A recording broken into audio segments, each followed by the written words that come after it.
episode of Spare Time. I'm your host, Carlos. And today, I don't have my sidekick, Mike, but I do have a very special guest. Today, my guest is tattoo artist from Power Tattoo, Cory Anglin. What's up, dude? How's it going? It's going good. Good. Oh, I got to throw in there before we get going that this episode is brought to you by Umpqua Survival. Yep. Coolest store in town. I may actually have another real sponsor coming up pretty soon. One of my customers actually said he might be interested in sponsoring the podcast. So Sweet. I thought that was cool. Sweet.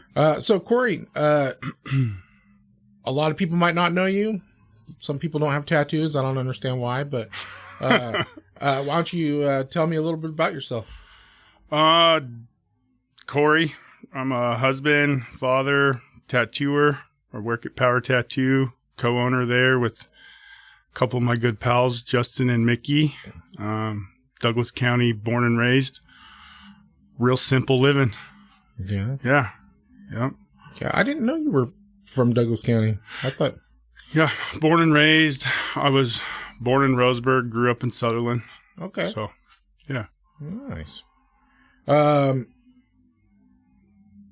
me a little bit about you as a kid. I mean, what were you into? I was like outdoor kid, like always playing on the street, riding bikes, baseball, all that sort of stuff. Just like a busybody type thing. Yeah. Little hellion. Well, you must not have gotten in too much trouble. No, I always seem to like get out before any real trouble hit. So right on. Yeah. Right on. Well, I know you're a big family guy. Yep. You have the most normal schedule of any tattoo artist I've ever met. Like you're there in the morning tattooing and which, you know, is unusual. Most tattoo artists I'll be there about 2 and oh man, they're into the night, you know. Or yeah. Whatever. But yeah, I've noticed that you're always like there in the morning and home by early afternoon. So. Yeah. Yeah. I like to, I'm a pretty big early bird. So I'm up usually 5 a.m., get up, kind of do my thing, morning routine. Yeah. Get the kids off to school and then straight to the shop. So I usually get to work early, do my drawings, get ready for the day, like mentally wrap my head around the day. I got to do that. And then straight to work, get it done. I like to get home and cook, eat, and relax. Yeah, so you're a big cooker, huh? Yeah, mostly meat, mostly protein stuff. But yeah, cook all my own meals. Right on. Yeah. How old are your kids? I got an 8-year-old daughter and an 11-year-old son. So they're both busy. So basketball season right now. Straight into baseball season. They're athletes? Oh, yeah. Yeah. Right on. You're not training them to be tattoo artists or nothing yet? They hang out in the shop all the time.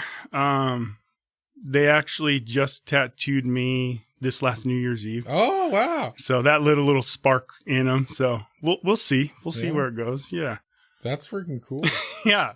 It hurt like hell. I don't know if I trust my kids. There was very little trust, but yeah, it was cool. They each drew up a little design, put it on my leg. I got like a little fun space on my leg. My wife tattoos me every New Year's Eve. Oh, wow. So that's like usually our thing is hang out, have some dinner, go to the shop. She puts a goofy tattoo on me and then that's cool. Yeah. So got the kids in on it this year. So is she a tattoo artist too, or what's Definitely not. She works for a local nonprofit here. So she's like office person. Oh, cool. Like, she's got a grown up job. Nice. Yeah. Like the mature adult end of the. But she's got some skills. She can do it, man. Like the last few tattoos she's done. I mean, I've seen a lot worse come out of shops. So I could train her. I thought about it for a long time. Yeah. Yeah. In fact, Mickey's done the majority of my last tattoos that I've gotten for the last few years. Yeah. And he's always telling me, he's like, oh, you should just do it, man. Just do it. I think I heard that was the last time I was at the shop when you were getting work on that, you draw and all that stuff. Oh, yeah. Yeah. Most of my tattoos I drew. So. Yeah, that's cool. But, yeah. And, I don't know. I don't know. I'd be scared what I end up putting on someone else's skin forever. It can be nerve-wracking, especially starting out. Yeah. There's no erasing.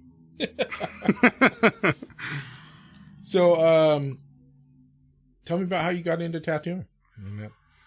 Basically, where I grew up in Sutherland, so it was like kind of like secluded where I lived.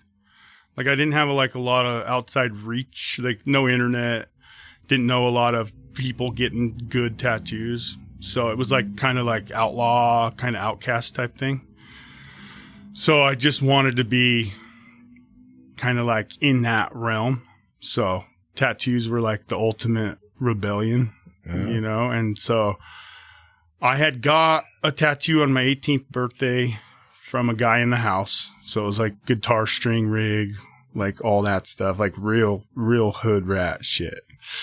And he put one on me, and I remember watching him do it the whole time and thinking like, oh, I can do that. And then it kind of like went on the wayside. And then a friend of mine, we went and hawked our PlayStation 1s. Yeah. And then we're like, man, what are we going to do with the money? And I had $90. So I went to the local tattoo shop in town here, and I got a little outline of a tattoo on my wrist. It was $90. And I left there thinking, man, that guy just took all my money, gave me a shitty little tattoo. And I was like, I could do a better job than that. So I like kicked it around for a little bit. And then, there were some friends of mine getting some of my drawings tattooed on them. Mm-hmm. And same thing was they were coming back, and the whole time I was like, man, the guy kind of like messed up my drawing. Like this, like he did okay here, but like, why am I not doing this? Mm-hmm. And then, so you were an artist anyways. I was drawing a lot of stuff. None of it was like real tattoo related, but it was like a lot of lettering, like kind of graffiti type stuff. A lot of flames, like, skulls, you know, stuff like that. And then, I knew I wanted to be covered. So I called up this local guy who was like house tattooer. And I was like, hey man, would you tattoo me? And he's like, no. And I'm like, what? Why not? And he's like, I'm done. I'm not doing it anymore. So I was like, well, what about, can I have your stuff? Like, can I buy the stuff? He's like, you can have it. So I drive over to his house, and he gives me a shoebox full of like, you know, Indian ink, guitar string, VCR motor. Oh, this is not a guy that was like an actual tattoo artist. No, he was like some local skater dude. I got you. Like, he was a few years older than me, but not, you know, he was a kid too. So I pick up this box, kind of get like a little rundown on how it works. And it's all homemade. And then I go straight home and lock myself in the room. And I just started putting the most horrendous tattoos on myself. They were awful. And I remember... Or have they since been covered up? Oh, they've been reworked. They've been covered up. They've desperate help. Yeah. I would have way more tattoos if I didn't have to go back and fix and cover everything. So, been working backwards. So, put a bunch of crap on me. And then I remember running into some of my friends, and they're like, whoa, like, where'd you get that? And I was like, oh, I did it. And they were just young and dumb enough to be like, well, put one on me. And then that's kind of how it started. So I was tattooing a really good friend of mine. And he was like one of the few that actually had a real job. So he was like, man, I'm tired of all the homemade stuff breaking on us when we're tattooing, and I want some good stuff. So he's like, I'm getting a tax return back, and I'll buy you the tattoo gear. So we had to like hunt down a credit card, which was hard to find. So we like bribed his mom, give her the cash. She can pay it on the credit card. We had to find somebody with the internet. We had to find the website. And then it was like the big, like eBay pile of trash tattoo kit. Like the most toxic tattoo ink in the world came with it. So we ordered the thing and then just got busy. and was just tattooing everybody, everything. Illegally as hell. Oh man, it was if you would have walked in on me tattooing in my bedroom or kitchen, then it was like the most wrong thing ever. Nice. But I mean, I just knew you had to have gloves and have new needles for everybody, and that was like, okay, we're checking those boxes, we're good. Yeah. I've been tattooed by a lot of people in this town. Yeah, like several people in this town, and but I've been tattooed. In fact, a couple of tattoo artists in town tattooed me before they became actual artists. Yeah. And I've been tattooed on people's couch when I'm freaking drunk. My little brother had a friend who got out of prison, and he had a homemade prison gun with guitar string, and he tattooed my leg, which just needs covered. But luckily it's so faded there's not any cover up. They can just put another tattoo right over. Go right over the top. You're not even going to really be able to tell. Thank goodness. Yeah, there'll be just a little bit of color in the background, but who cares? Yeah. I just remember that when he was doing the filling and coloring with that single piece of guitar string, that it was taking forever. Oh, hours. Yeah, it was so dumb. Just a bloody mess. Yeah. Yeah. Yeah, it was dumb. But yeah, that's freaking cool. I assume a lot of people probably start out that way though.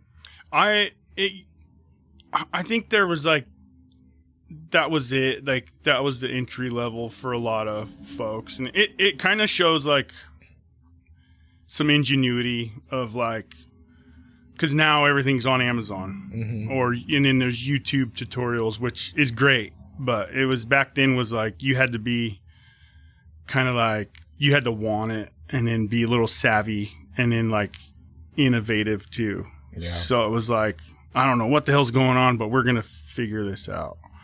So now the process is kind of sped up. Yeah. So well, and back then tattoos weren't so mainstream as they are now.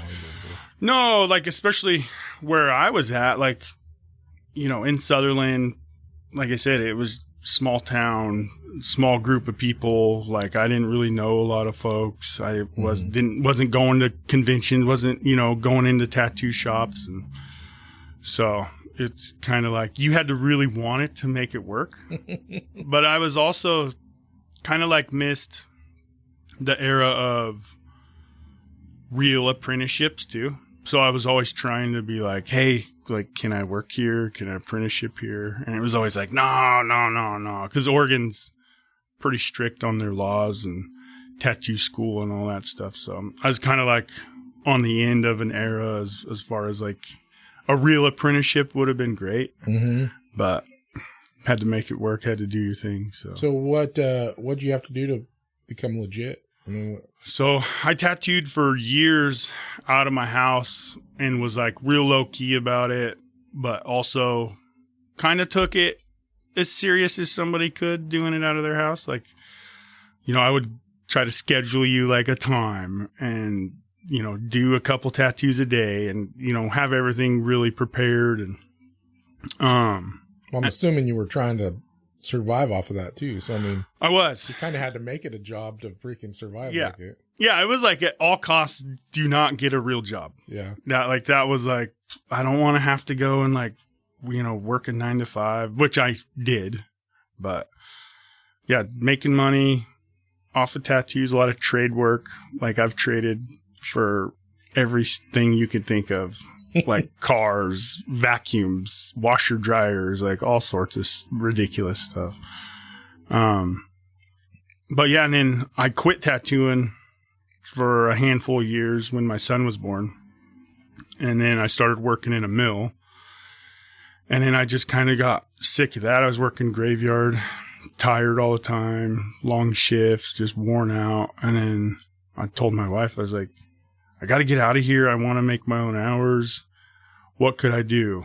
And she's like, I don't know. I'm like, well, what about a welder? I'll go to welding school. And I was like, no, I'm shit at math. So, and then I was like, well, what about a barber? And I was like, I don't know. And then she's like, well, you go to tattoo school. So I went to tattoo school, got licensed, and then it was all on from there. So, nice. Yeah. So now You just have to go to tattoo school. You don't have to go through big long apprenticeship, or No, Oregon's kind of got it like set up through like the Board of Education. So it's kind of like pay the fee and just go. So you go through the school, whatever amount of time that is. And you don't really leave the school with much knowledge of how to tattoo. Like there's an idea of it. So it's kind of on you after you graduate school to find some people to mentor you and make you better. That's the trick is you can go out and start tattooing people, but as far as like honing your craft, you need to kind of like get in with some folks that know what they're doing. Otherwise, it's just going to take you longer to get there. Gotcha. But I approached the tattoo school like real quiet and kind of was like, went in there like I'd never tattooed before. Even though you were covered with horrendous tattoos? Covered with, yeah. I'd had some good ones by that point. So I'd been getting, like, I'd always got tattoos for birthdays and Christmas. So I could always count on twice a year I was getting a good tattoo. But the school I went in there real humble, real quiet, and then kind of had I had a real good understanding on how to do it. So I got out of there pretty quick. Got my hours, got all the stuff done, went to Salem, got licensed, and then got to work from there. So, nice. But that's how I ended up meeting Justin. Yeah. Was getting the tattoos covered. So thank God for those shitty tattoos.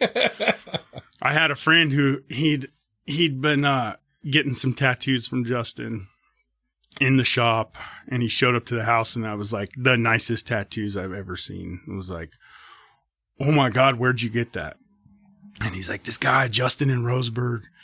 I'm like, take me to him. And we piled in the truck, went to him. I put some cash down, made an appointment, and then just started bugging him ever since. So, yeah. And that was almost 20 years ago. Wow. So he started covering tattoos. I think he just a few years ago, finally put a fresh tattoo on me.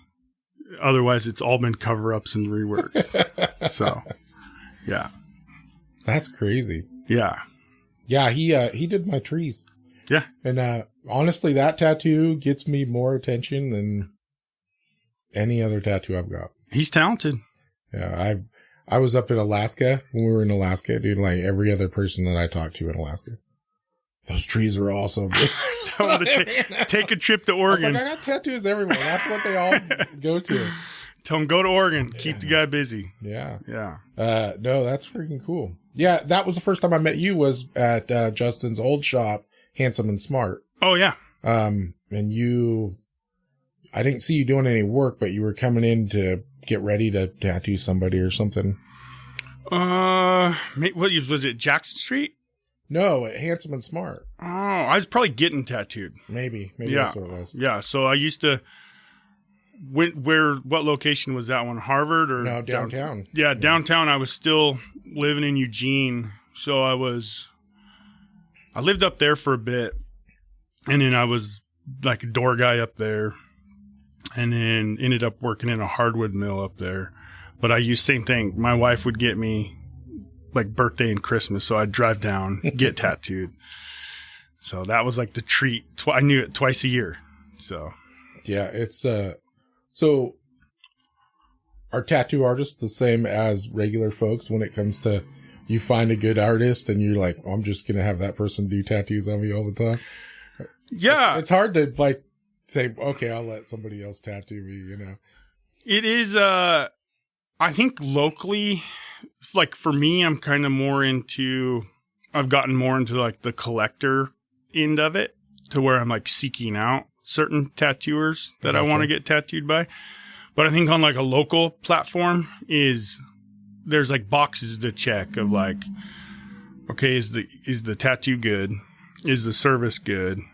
Is it, affordable to a certain degree? Mm-hmm. And then do I like being there? Yeah. So, but there, it is like a trust thing. And there's people that get pretty covered by the three of us. And, you'll be like, hey, like so-and-so's in town. You should get tattooed by them. And they're like, no, I'm only going to you, which is great.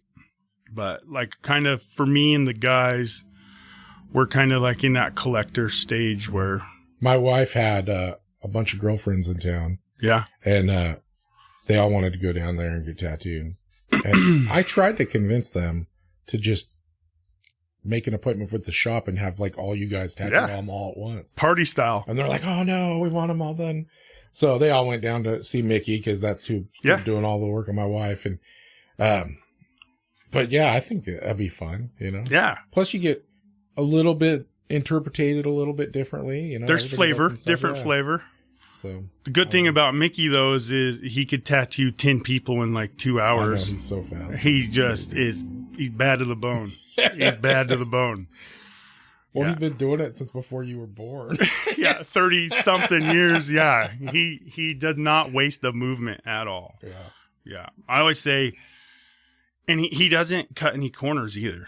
So it's like, I always say it's like he tattoos like you got a gun to his head. Like it's just. Oh, and he'll tell you exactly what he thinks of your plan too. Oh yeah. Like he'll tell you, that's going to look like shit. He knows. He knows. And it's probably because 25 years ago he did it and it didn't turn out right, Yeah, have you had too many of those? What's that? Tattoos that you were like, oh, I'm sorry. So there's definitely tattoos from the younger days that I would prefer not to see that I did. Like I said, all those buddies of mine I tattooed, like we'll all get together at like a barbecue or a get together and they'll be like, you remember this one? Remember? And I'm like, I tried not to remember that one. Like, please put your sleeve on. Yeah. Don't tell people I did. Yeah. Well, that was the funny thing too, was when I finally got licensed and got legit and I started tattooing here in town, I was like, I hope that when they tell somebody I did the tattoo, they put like a timestamp on it because they'll be like, this one's from 2005, not 2020. Otherwise, they'll be like deflecting customers for me. But yeah, there's some turds out there for sure. For sure. Yeah. Well, I haven't been tattooed by you yet, but it's happening. Okay. We got to make it happen. Let's go. I don't even know when I'm going to get tattooed. I already figured I'm going to have one leg. Yeah. That I'm just going to put random shit on. I got books of random stuff ready to go. I've got my niece wants to get a matching tattoo with me or whatever. Oh, yeah. And so she wants to get, what is it? Oh, yeah. Dinosaurs, some kind of a dinosaur holding a knife. And she wants all of us to get one. Like, a Stabbysaurus. Yeah, I guess. And I was like, okay, whatever. I don't care. And so I got to throw that somewhere. But I figure random people want you to do stuff. And I'll just have a random leg. I don't care. And then just pretty soon you'll just have a whole leg and then you'll go on to the second leg. And well, one leg will probably have some kind of a theme. But. Yeah. That'll be fun. But you got to have a spot at least for random stuff. Yeah. And that, those little like goofy tattoos that you don't put a lot of thought in sometimes end up being like the most important ones too. Yeah. They're memories, man. Yeah. It's like I said, the shittiest tattoos I have hold the biggest meaning of like who did them or what idea was behind them. So yeah. I've got, like I said, I've drawn most of my tattoos and so they all have kind of meaning to me, but and like I've got on my one arm, I've got my logo from here for the Cross Survival logo. I've got it tattooed on me and people are like, oh, why would you do that? What happens if, you're not there 10 years from now or whatever? I said, it's still a memory. It's something I did. It's something I want to remember. You put enough time and effort and blood, sweat, and tears in something. It's, just put it on you. A logo or not, I got me, Mickey, and Justin all have the shop logo tattooed on us. So it's like if it all. You guys do each other? Yeah, we did. Yeah. We do days where we'll clear our schedule and shut down the shop and tattoo each other. You guys should do it. But all at the exact same time. like get in a circle. Like the human centipede tattooed. Oh yeah. That would be a good freaking video, dude. Oh yeah. Go viral for sure. I don't know. I mean, I'm sure you guys could keep it clean. Oh, yeah, for sure. That'd be good. You're all bitching at each other to quit moving. Yep. Quit squirming. Yeah. No, I think that'd be fun. So, what's it been like being part owner of a shop? And you've had a couple shops, haven't you? So I had, when I got licensed, I opened up Wasted Wages. And then I did that for a couple years. Right in the middle of it's about when COVID hit. Mm. So I was down for 2 months, but put some money into the shop. Shop did good. It was like a good stepping stone. And then I kind of got my bearings about me. Like kind of just tattooed my ass off there and kind of like honed the skills. And then got in with the boys at Jackson Street, which was where Justin, Mickey, and Josh were working. And then just kind of started rolling with those guys. Yeah. So, yeah, that was a big deal at the time. So getting in there was huge, good stepping stone. And then doing Power Tattoo was like this whole new chapter, which was like pretty exciting. Like it was pretty good. Yeah. So well, yeah, you guys have a good vibe in there. I love it. That's the whole idea, is very positive. Yeah. And I think it's funny too, because it's like we never smile in a shop photo. So, and it's kind of funny too, because you'll see like the picture and it look like a bunch of hard asses, but then you come into the shop in person and everybody's really pleasant and welcoming. So, well, I think when you're covered in tattoos, that's the impression people get of you anyway. Oh, that's what I hear. Yeah. Yeah. I mean, people just think you're going to have an attitude when they see you, right? A good attitude. Yeah. Yeah. Yeah. I'm pretty happy-go-lucky. So no, you for sure are. Yeah. You were the first artist that I ever met that like will walk around the shop checking out other people's work while they're working. Oh, I love that shit. Yeah. I love it. I'm all in. Like, especially with those guys. Like, I think everybody I've worked with way more talented than I am. So I want to see what they're doing. I want to like, even today, I still do it where I stand over like Mickey and Justin's shoulder and like, I'm still trying to steal tricks. Yeah. Like it's 100%. Like those guys have been doing it long enough. They've been busy doing it long enough, and their shit just looks so good. And so I'm like, any second I can like look over and see what they're doing. I'm on top. You've been doing some pretty cool looking shit too. I've been watching. I'm trying to keep up with those guys. You post some stuff, and you definitely do some cool stuff. Oh, I appreciate that. What's your favorite style to tattoo? Anything just with solid line work. You know, I'm really into like a stripped down tattoo. Like a simple drawing that you can kind of like church up along the way. But I'm really into like a traditional style tattoo that's like black and gray right now. I like the look of that, like the dark blacks and the lighter gray. Nothing like realistic at all, but just like a real simple stripped down tattoo that I saw some of your. Now that I know how long you've actually been doing stuff, but some of the older stuff that you posted, it looked like you did lots of like geometric stuff. And it's kind of like if you come in the door and you have an idea and you're open-minded, like I want to be able to give you what you want, but then I also got to be able to do it too. Mm-hmm.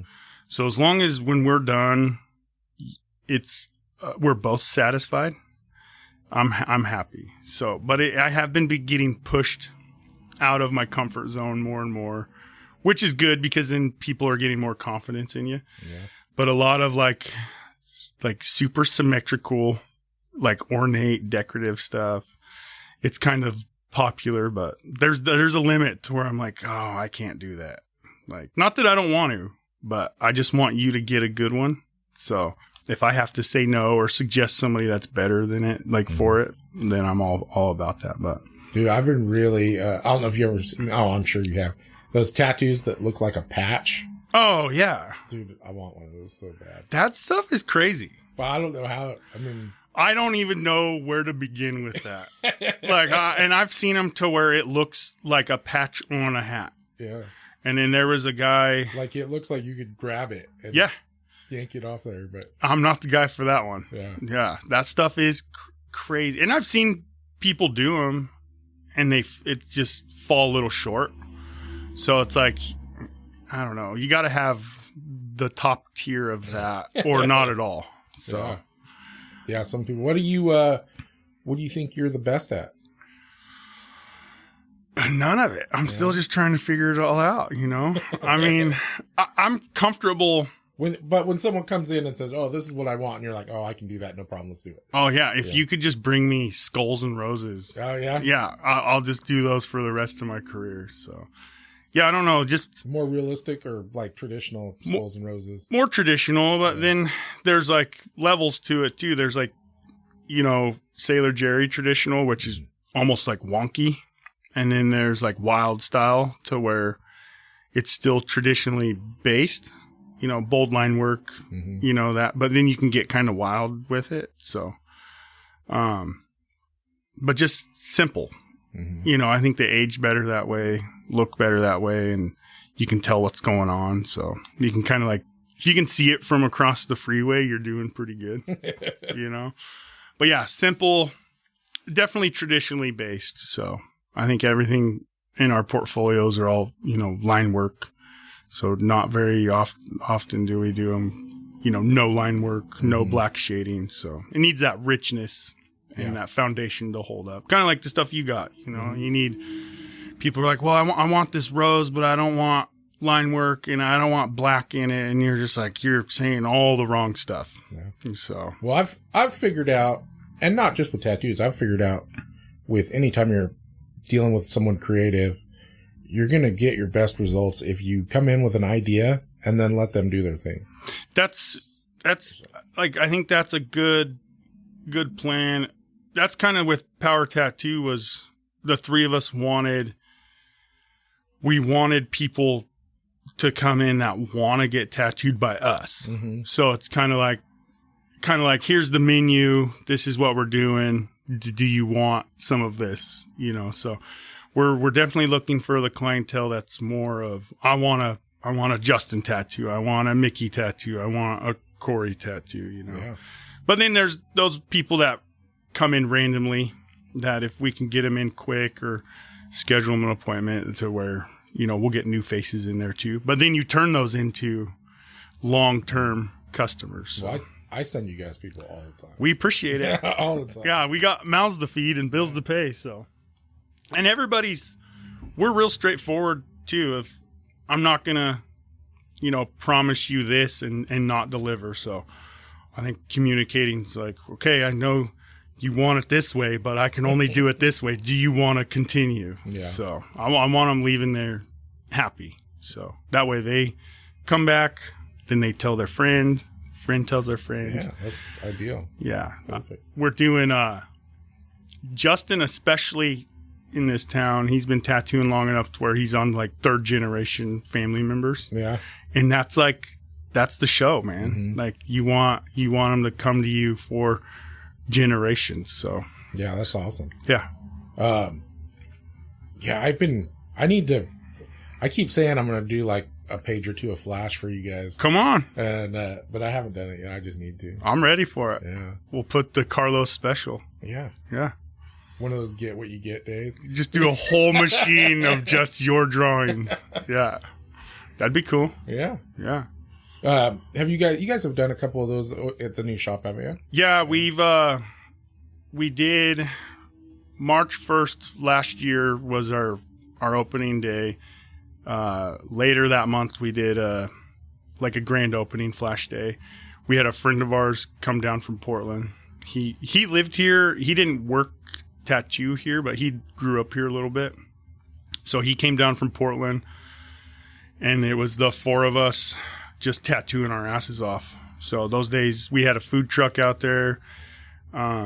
We just lined them up and knocked them out. So those days are the best. We've done We were doing a flash day every month, but then it kind of it loses its charm a little bit. Yeah. So we've been spacing them out a little bit more, but we've done Halloween flash.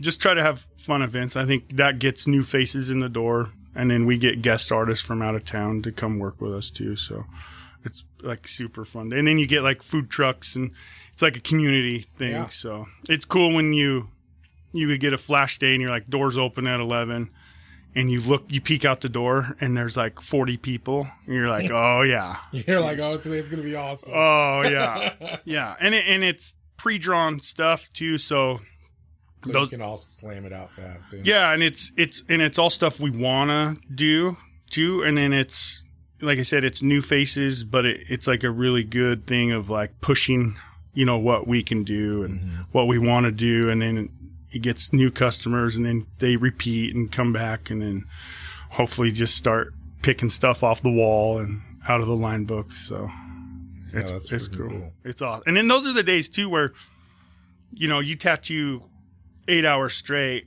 no breaks in between, haven't eaten all day, and you get done, and like you're like, those are the days when tattooing's like physically hard. You're like, man, my back hurt at 2:00, but I pushed through. My hands numb, but those are the best days. And we've done countless flash days, never had one complaint. It's just everybody's in high spirit. It's like a party kind of. Yeah. It's cool. Yeah, I bet that would be fun. Those days are the best. Yeah. And you're talking about how it's like a community thing with food trucks and stuff. Yeah. I noticed that they've kind of turned that little plaza into that all the time. It's good. There's always like a food truck or two there, and you guys got that Mexican restaurant that opened up there. Yep. When we got the building, McClendon's wasn't in yet. Yeah.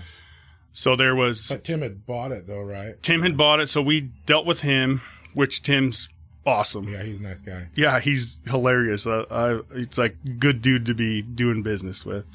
Have you tattooed him yet? I've tattooed his son and his daughter-in-law. Tim, he comes in, he'll hang out, he'll bring us food like jerky or steak he just made, and he'll bring it in and he'll come hang out and bullshit with us for a while. And that's awesome. So he likes the vibe, but we haven't talked him into a tattoo yet. But tattooed his son and his wife, and they're getting fun stuff and coming in. But so there was.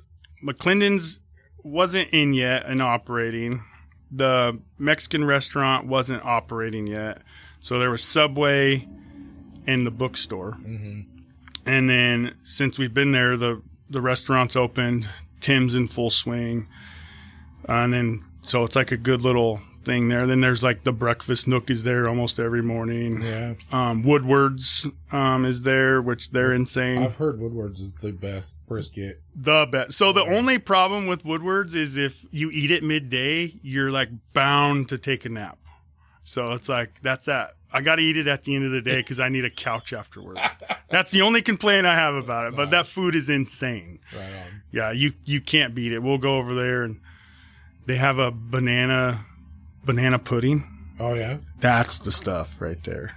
Banana pudding. I'm not eating that stuff right now, but I know. I'm going to have to. Yeah, that's when they're in the parking lot, banana pudding's going down. That's Mickey's favorite. Me and Justin are like, we'll get like a couple pounds of brisket and then like some chicken, some sausage. They got just insane food. So, nice. But like I said, it's like nap. I don't want to do anything after I eat it. I'm like ready to go home. So sweet. But that little plaza's been good. The bookstore's crazy. Yeah. Like when we moved in, I was like, it's 2024. How busy can a bookstore be? Dude, that place is packed all the time. All the time. It's like a community hub too. Yeah. So there's always something going down there. They got coffee and that place. It's the only like old school bookstore in town. Yep. And he's got the market cornered. Yeah. And that place is so packed. So packed full of, like you can't even, I'm a big guy. I can't even fit down some of those aisles, I've been in there and there's aisles I don't want to go down because I won't come back out. Right. So, but yeah, that little plaza's, it's good. That part of town too, it's got a little bit of everything. So you got coffee shops, you got, food, you got books, you got the butcher shop. I mean, I think we stop in there a few times a week after work and get steaks and jerky. Our shop fridge is always full of some sort of protein from there. So yeah, that place is good. Good little hub. Yeah. Yeah. Really happy with that spot. What you guys need right next door, or like to include in the shop, will be like a little whiskey cigar bar. Oh man. That'd be bomb. That would be good. That'd be good. Be expensive to keep up, but it'd be good. Yeah. Well, it's funny because the three of us, we don't drink or anything. Yeah. So, but I mean, our customers probably wouldn't care. But yeah, I do miss whiskey once in a while. Mickey had a bottle of whiskey in his drawer. Oh, so. Secret's out. He's like, I don't ever drink it, but you can have some. Oh, and yeah. Like, that's for that. That's for like the Golden Club customers. Yeah. But no, that's cool. Yeah, it's a good little spot. The parking's great there. Yeah, so, for sure. Yeah. Way better than parking 2 blocks away and having to walk. Or getting a ticket, which I don't. Those guys got jobs to do, but it's nice. Like the three of us all drive big trucks, so being able to park and know somebody's not going to mess with our stuff's good. Mm-hmm. So yeah, place is good. It's working out. Nice. Yeah. So what are some? I'm sure you've had some crazy stuff happen while you're trying to tattoo. I mean, what are some funny stories or some crazy stories? Oh man.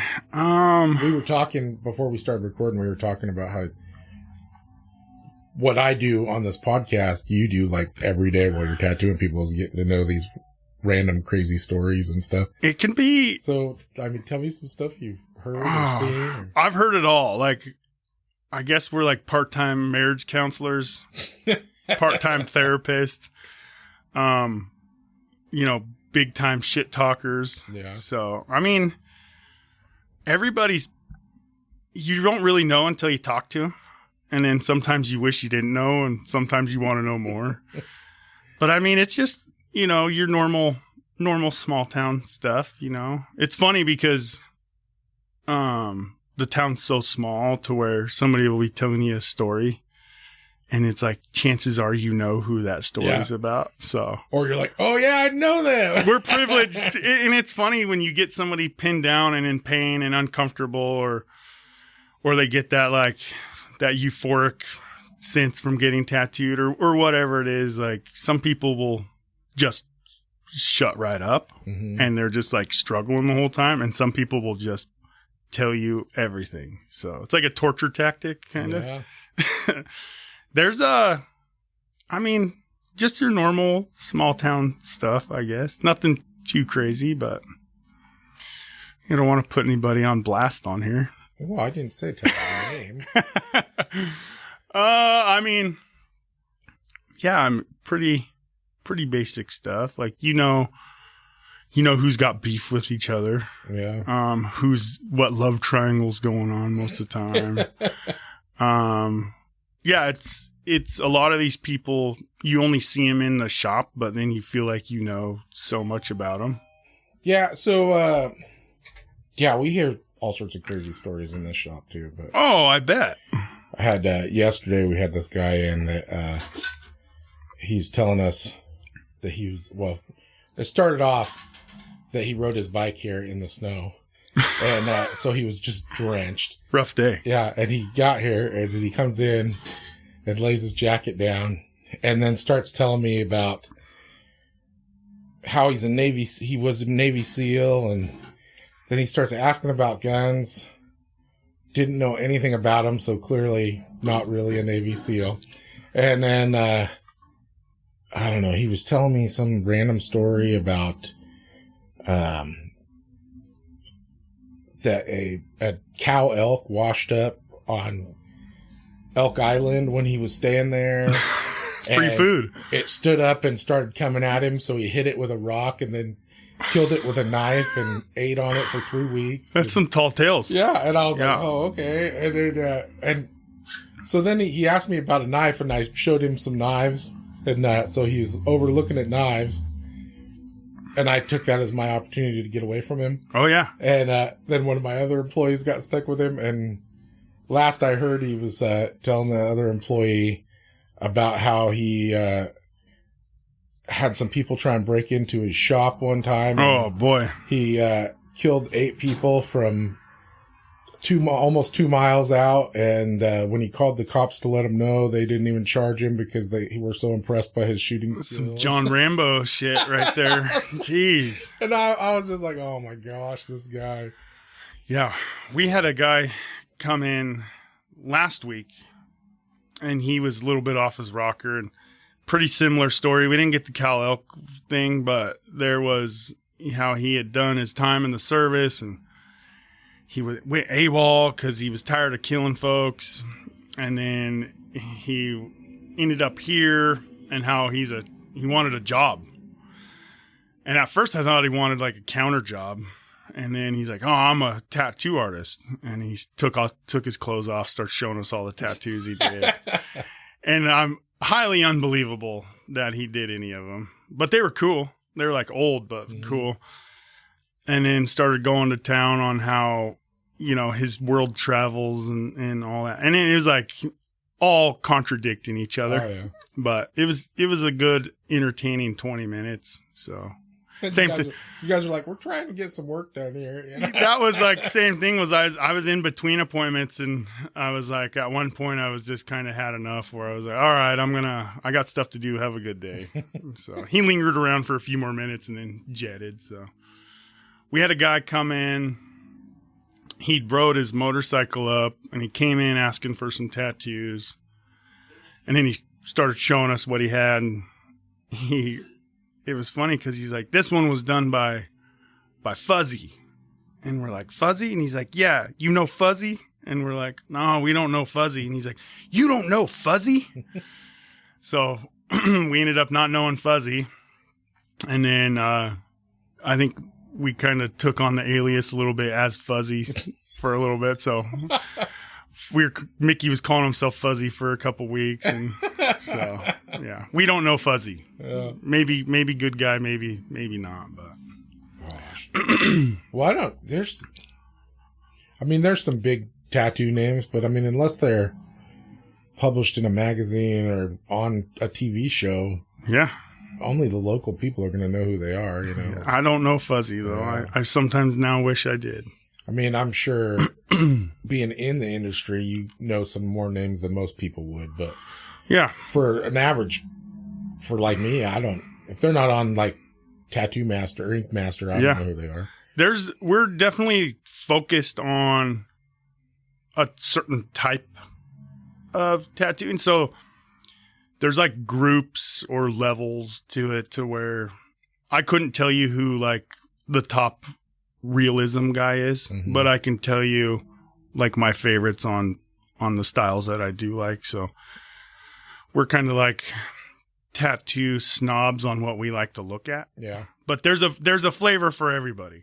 But there is guys where I've met at conventions or or other shops, and they're like, into like portrait tattoos or realism, and they start dropping names I've never heard of, and they're big time tattoo artists, but I've never heard of them because I'm not into that flavor. So well, that makes sense. But we travel around. We seek out the guys. There's a group of guys that are 40, 50 years old that are crushing it super hard that you want to get tattooed by before they hang it up or get too old, or so we're definitely seeking those people out. Yeah.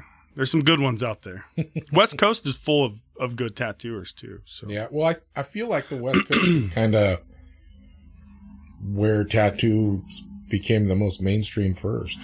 It's West Coast is hitting pretty hard. Yeah, we had a lot of the cities on the West Coast were kind of had that almost like a hippie vibe.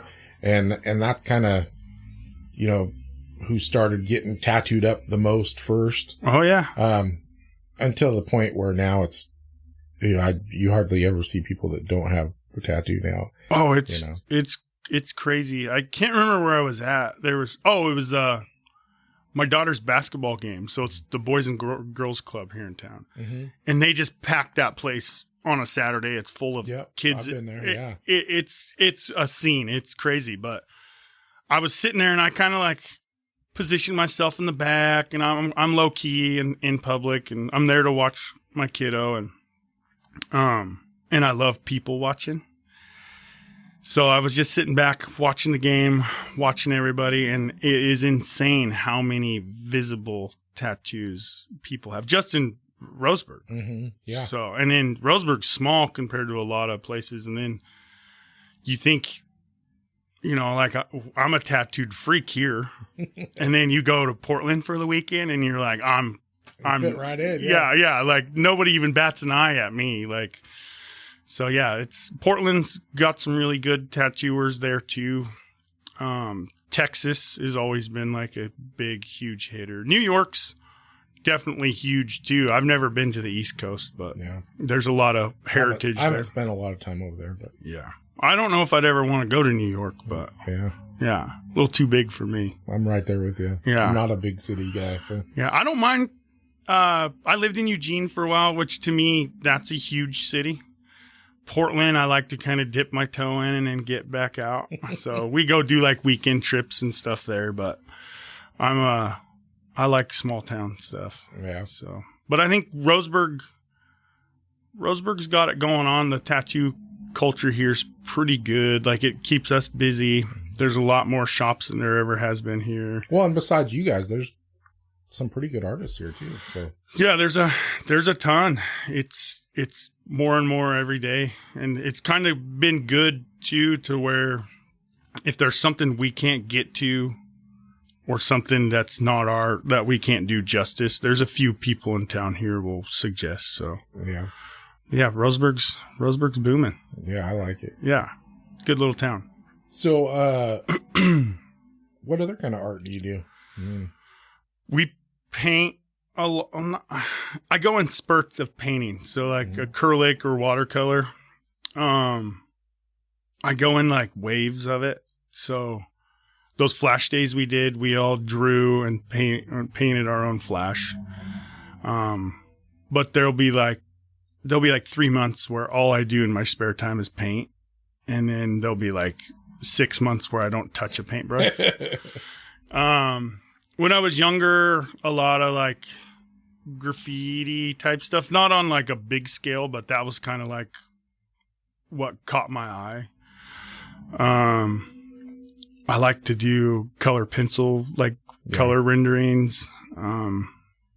That's pretty much it. Yeah. Really. But I think in tattooing alone, painting's huge. Watercolor, acrylic painting's huge. So it translates really well in the style that we do.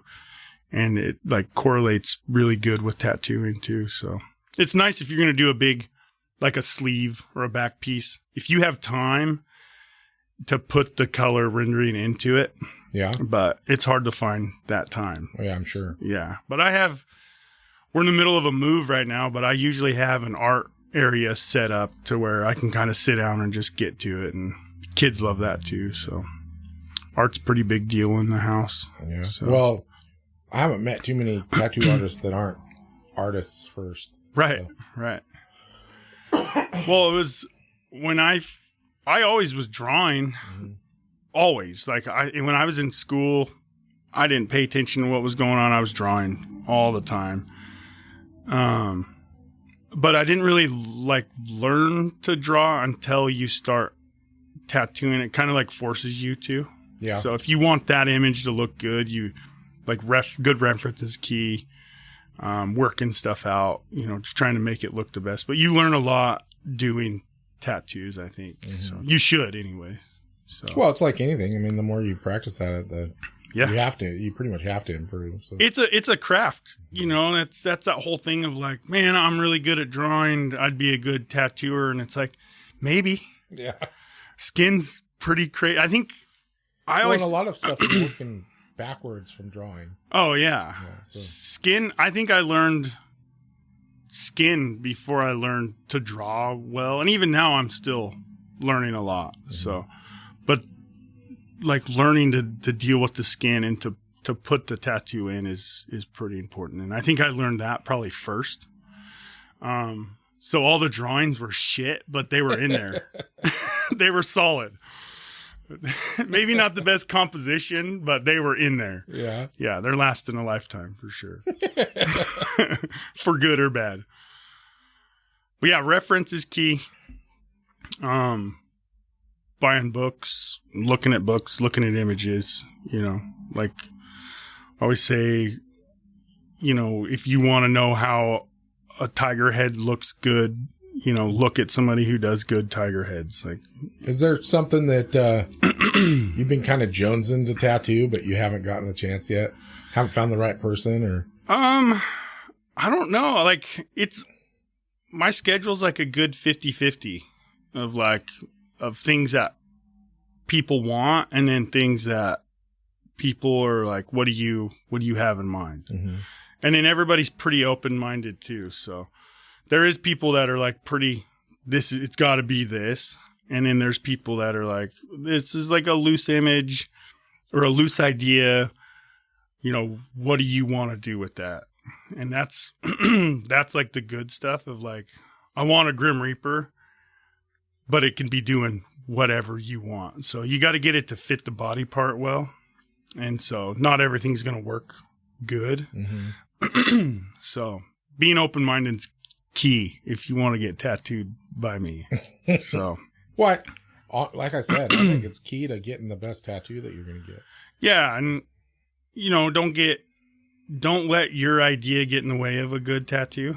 Yeah. So it's kind of like, what can we make work on this body part? Yeah. So. I know when I've been having, like, I'll bring something to Mickey, and it's just a drawing or whatever, and like, here you go, do your thing. And he's like, well, what do you think of doing this or this? Yeah. I was like, well, if you think it's gonna look good, do it. I don't care. Run it.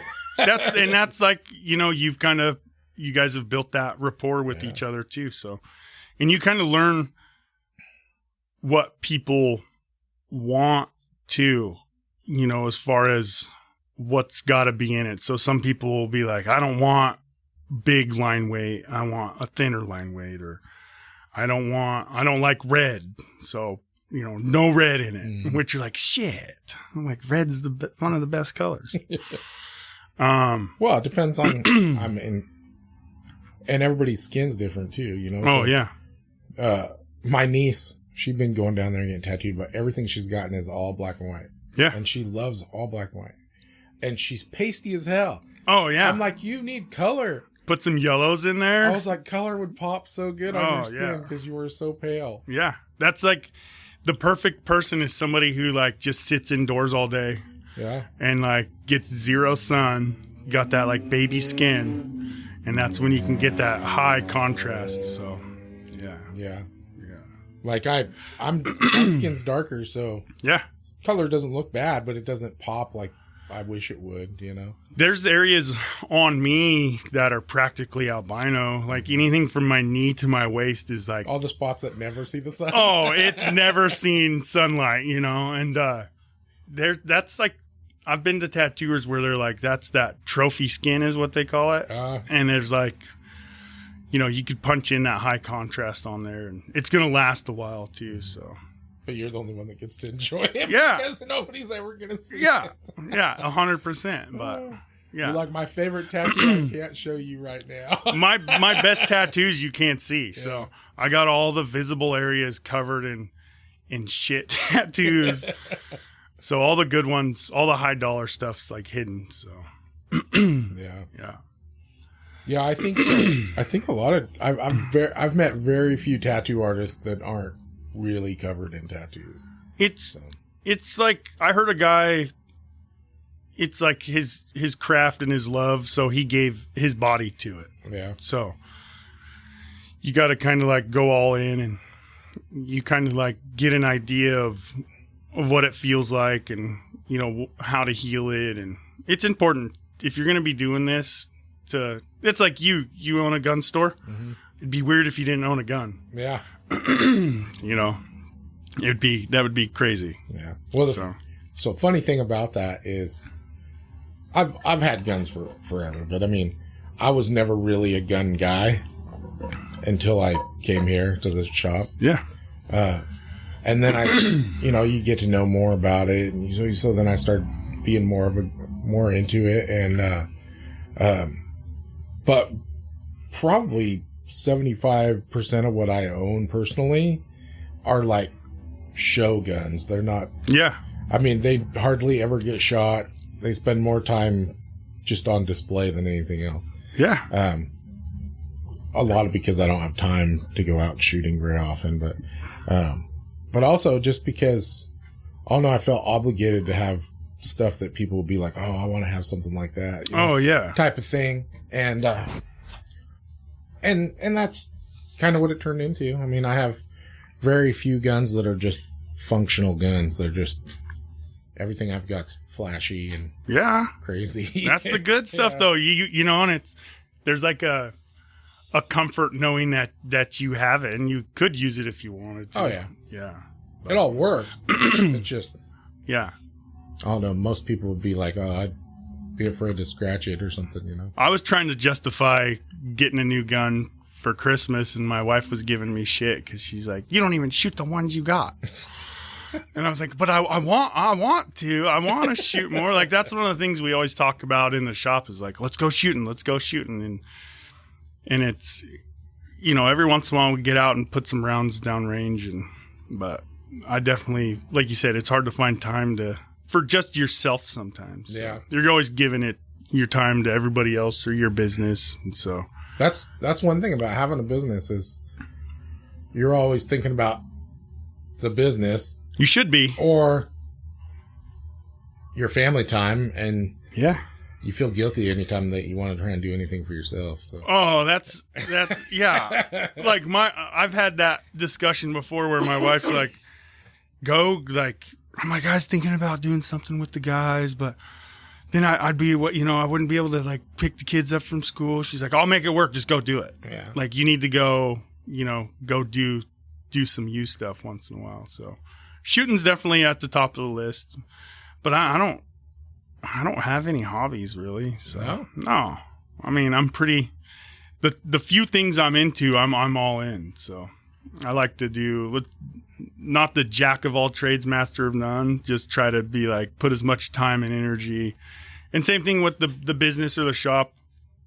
You know, you're always thinking of what you can do better or things you can do for the people you're with. And so just trying to like always. That's funny that you don't have any real hobbies though, besides. No, I'm boring.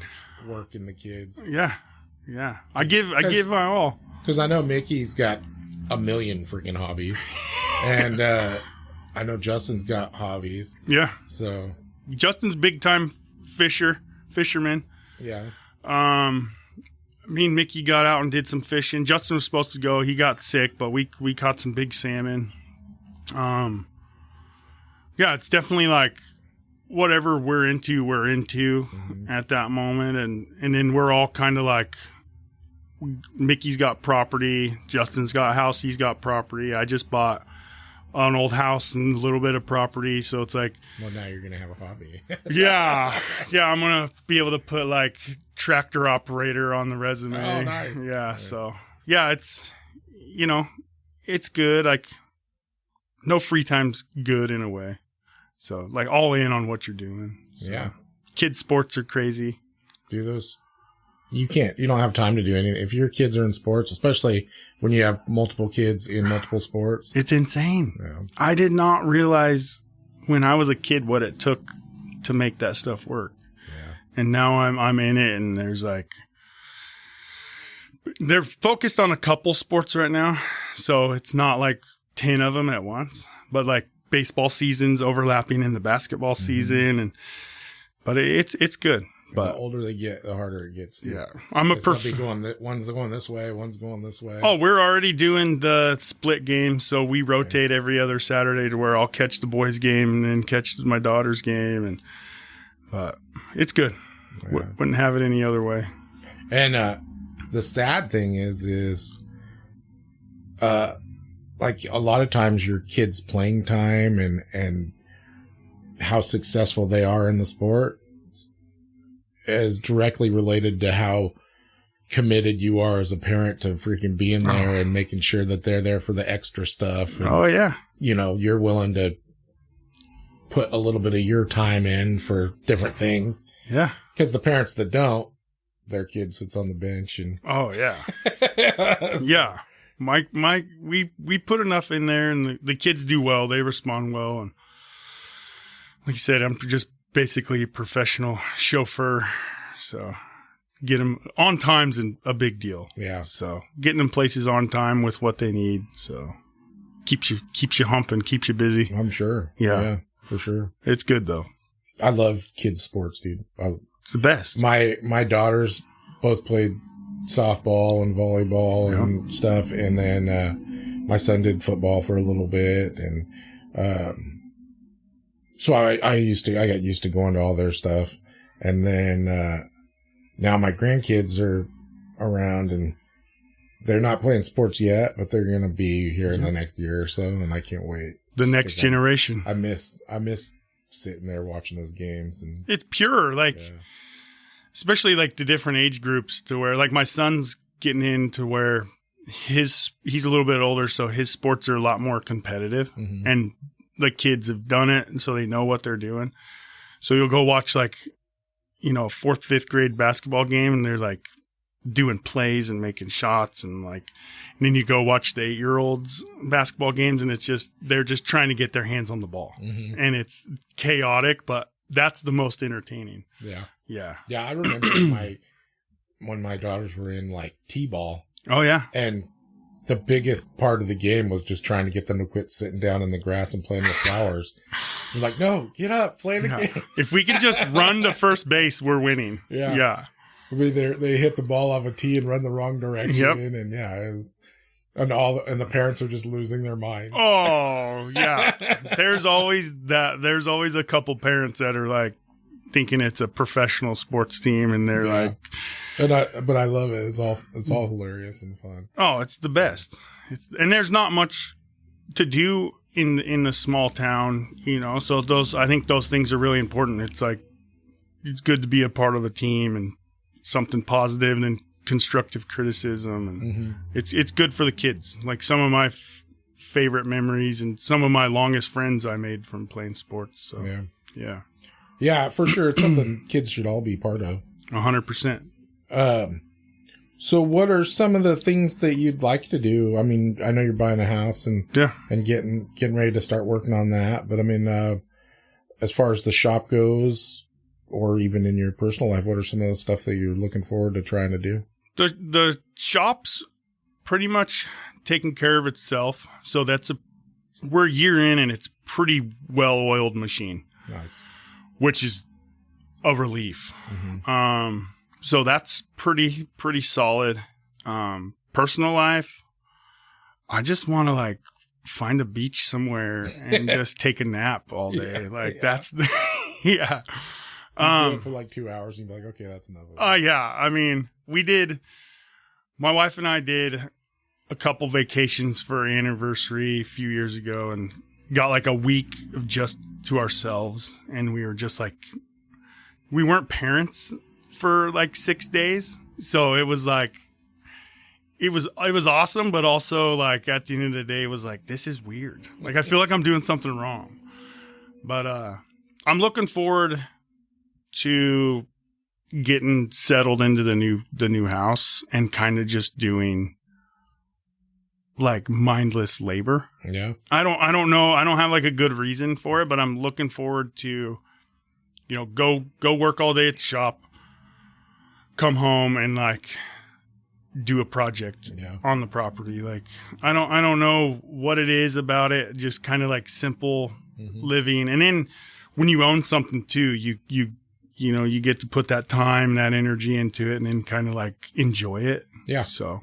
just kind of like, well, and you can work on a long game, you know, you can be like, oh, well, this little project will do this, and then it'll make it easier when I do that. And, you know, that type of thing. Yeah. Just looking forward to just a little bit simpler living. Not that it's been crazy, but having a place you can kind of like put some time and money and effort into, and then hopefully pass on to the kids too. Yeah. So it'll be good. Just slowing down, kind of relaxing, get the pool up this summer, and just be in a rush to come sit by the pool. Oh yeah. You know, yeah. That's the plan. Are you gonna get one of those big ones? We got one.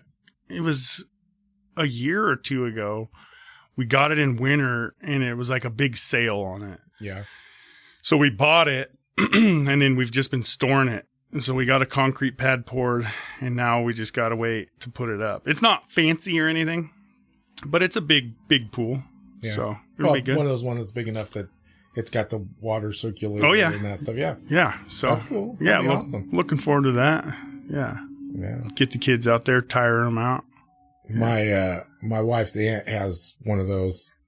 Hers looks fancy now because she had a deck built around it and stuff, but it's like, let's say it's like 4 foot deep or something like that. That's all you need. And, but it's big. I mean, it's pretty good size. We were playing, they got a volleyball net set up across it, and we were playing volleyball in the water with her family, and there's like, it was a madhouse, dude. I'm telling you, but it was nice. It was like 100 degrees outside, so yeah. It was hot enough that the pool water was like 85 degrees. So I mean, it felt like you were in a nasty bath. It felt better than being out of the pool. Oh, so. yeah. Yeah. Yeah, she's down by Medford. And a little bit hotter down that way, too. Yeah, it was way hot. And my wife was proud of me because I actually was willing to get into the pool. Oh, yeah. Because I'm not much of a water guy. So me neither. So that's like... But I was smart and left my shirt on. Mostly because I figured nobody wanted to see this. Yeah, I'm in that same boat. But I was the only one that didn't get sunburned. So. Oh yeah, I get cooked, man. And then I hate sunscreen and all. I hate that greasy feeling. Yeah. So I just get burnt. First day of summer, crispy, and then I got like my good base. Dude, I hate all lotion. Period. Yeah. I was raised that men are supposed to have dry skin. Yeah. So, my grandpa used to wash his hands with alcohol. Oh yeah. Yeah. He had rubbing alcohol, and he'd pour it on his hands and wipe his hands down and wipe his face off with rubbing alcohol. He's sterile. Yeah. Yeah. And, it's all I can do to put lotion on a fresh tattoo while it's healing. Yeah, I have to make myself do it. Yeah. Only because I'm protecting my investment. Yeah. Yeah. I get the lecture about that from Mickey every time I get something. So. Yep. Put some damn lotion on it. I've done pretty good though. These tattoos are still looking good. So. They look great. Yeah. Yeah. Got the good stuff. Yeah. So what are some of your favorite things that you've tattooed, or some of your best art that you think?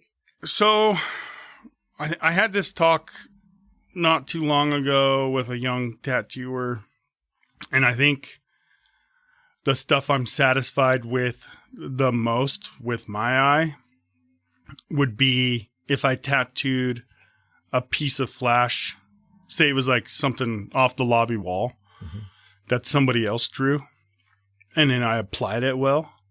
Those are the ones that are the most satisfying, that I look at, that I'm the most pleased with, because it had zero of my artistic input on it. So it's like, you're always your own worst critic. Yeah. So if it's something I draw from scratch or off the top of my head and tattoo it, I'll go home later that night and look at it and be like, oh man, just beat myself up about it. Like this could have been better. This, that part's okay. This could have been better. But I think the stuff I'm happiest with is somebody that, like a piece of flash or a drawing somebody else did. Well, that makes sense, because then you have something to compare it to afterward. Yeah. When it's your own art, it could have evolved even more. You could, there's no end to it. No, and I'm still in that, I'll always be in that stage where somebody will compliment something that I painted or had drawn, and I always like, oh, okay, thanks. Like it's like a weird thing. Like I don't think it's that great. Compliments are a weird thing, dude. Oh, I'm not good at taking I don't them. think a lot of people are good at taking compliments. It's hard. I always feel like it's like like you're a douche if you're like, oh, thanks. Yeah. You're never supposed to be like, oh, yeah, that's great, but yeah, I mean, just to apply them well. So that's the best thing you can do is no matter what the image is, just apply it the best you can. Like that's the one thing I think I'll give myself credit for is when you come in to get tattooed by me, I give you my all. Like from when you come into the door till you leave, I give you every bit of me. So I'm doing the absolute best job I can do on the tattoo. I'm trying to give you the best service. You know, it doesn't matter what the hell I have going on that morning. You're going to come in and get my absolute best. So hopefully when the tattoo's done, you're happy with it too. But yeah, I kind of stayed away from tattooing flash for a long time or pre-drawn designs from other tattooers, but anymore, if you can come in and you don't know what you want and you're open-minded and you can look at a book that we have that's full of drawings from other tattooers and it's something I can put on you, those are the ones that I think at the end of the day I'm like the most stoked on. Mm-hmm. And like I said, it's just up to me to apply it at that point, but anything I draw on my own, I hate. You know, so when somebody's like, "Oh yeah, that looks good," I'm like, "Oh, are you lying to me right now? Are you full of shit right now?" So yeah, I mean, we put the lobby full of flash we had bought that hadn't been hung up before in our previous shops, and it was basically a bunch of stuff that caught our eye that we wanted to do from other respectable tattooers. Is it pretty common for people to come in and just go, "Hey, I like that"? Yeah. So that's something we want to do more of. So it's like designs ready to go, you know? So, and it's tried and true stuff. You know, it's been done before. So, you know, it's bulletproof, you know, it's the way it's supposed to be. And that's, well, when I draw flash, that will not be the first. I can't wait to see this sheet. Yeah, I mean, flash though, that's the way it was, you know, years ago when like Western tattooing started was you didn't get to come in and say, I want this. And there was like zero custom work. So it was like whoever the tattooer was had hundreds of designs ready to go.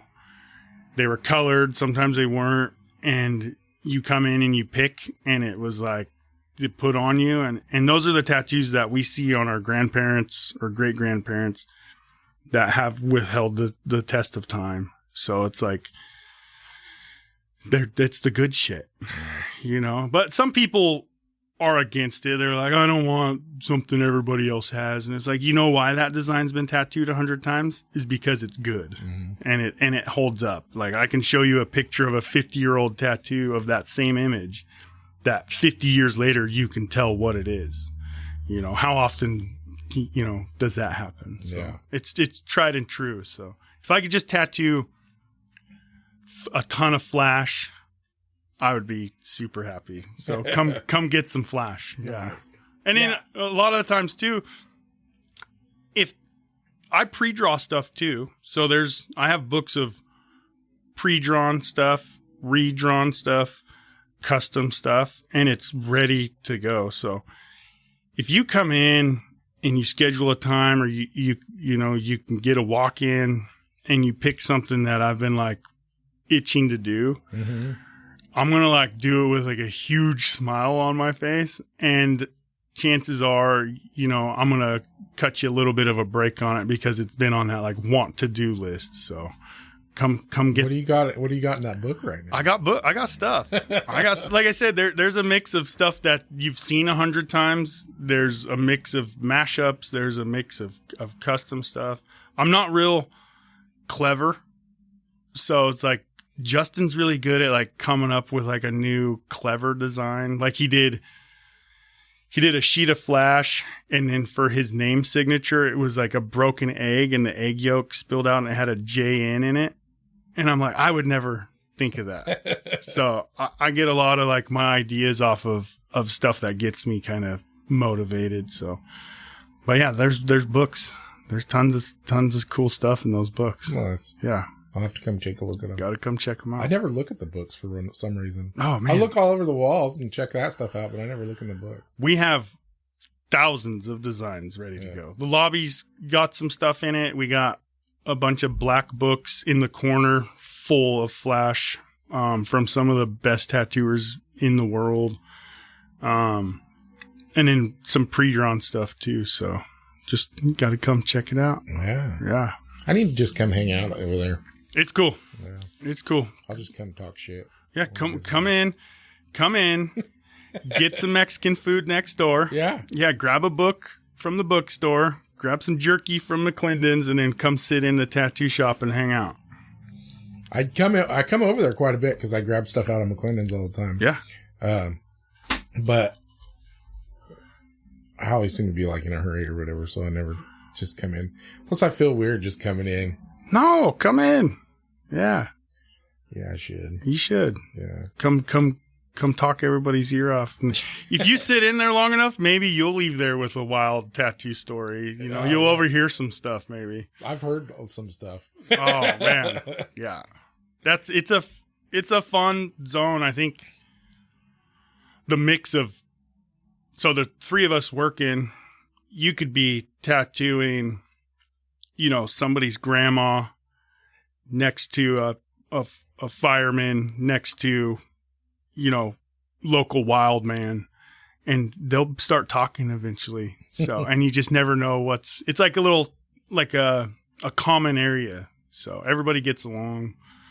And then before you know it, you sit for a couple hours in the same room as somebody, you're bound to start chatting. Oh yeah. So, and then if somebody comes in and I can tell they're like a little uncomfortable or a little quiet, and I know we're going to be there for a few hours, I kind of like take it upon myself to like get them out of their shell a little bit. So by the end of that tattoo, I'll have you talking. Well, I think that's part of good service anyways. I mean, yes. Nobody wants to sit there for an hour or two awkwardly. No. Not saying anything, you know? No. Gotta like. That's not fun at all. No. Like I said, I want to hear about stuff. And then even if you want to come in and be quiet, you're going to hear about what house project Mickey was doing or what me and Justin cooked for dinner the night before. And then before you know it, you'll relate to one of those things and you'll start getting in on it too. Yeah. So, or you'll disagree with us enough to where you have to argue with us. So that doesn't happen very often. Yeah. But yeah, we're always talking about something, or there should be like some character involved in being in a tattooer to an extent, you know, like we've all lived individual lives, but we all have stories, and so it can be good. Yeah. Yeah. Bunch of characters. Yeah. Have you done any like tattoo competitions or anything like that?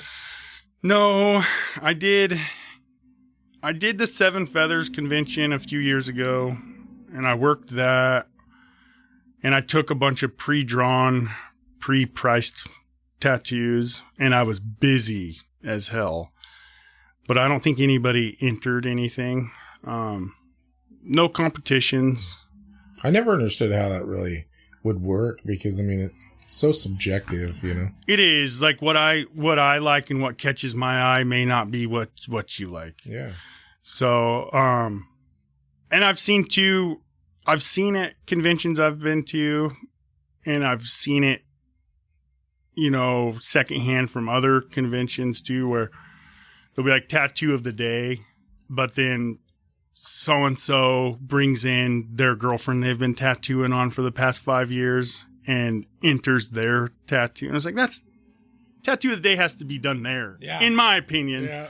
So, I mean, it should be. They put one little shade in area on it. Yeah. The tattoo of the day. And I've seen that too on videos. Like I watch a ton of, I'm like always ingesting tattoo shit on YouTube, on Instagram, I'm always watching something, and I've seen that too where a tattooer comes in from out of town, goes to the convention, has a customer come in, they put in a few white highlights on something, a 2-year-old tattoo, smooth out a couple things, and they enter it in, best whatever, and they take home the prize. And I'm like, oh man, this guy should have been done there at that time. But you watch the reality tattoo shows like Ink Master and that stuff? So as much as I would love to tell you I don't, you can't keep from it. I'm just.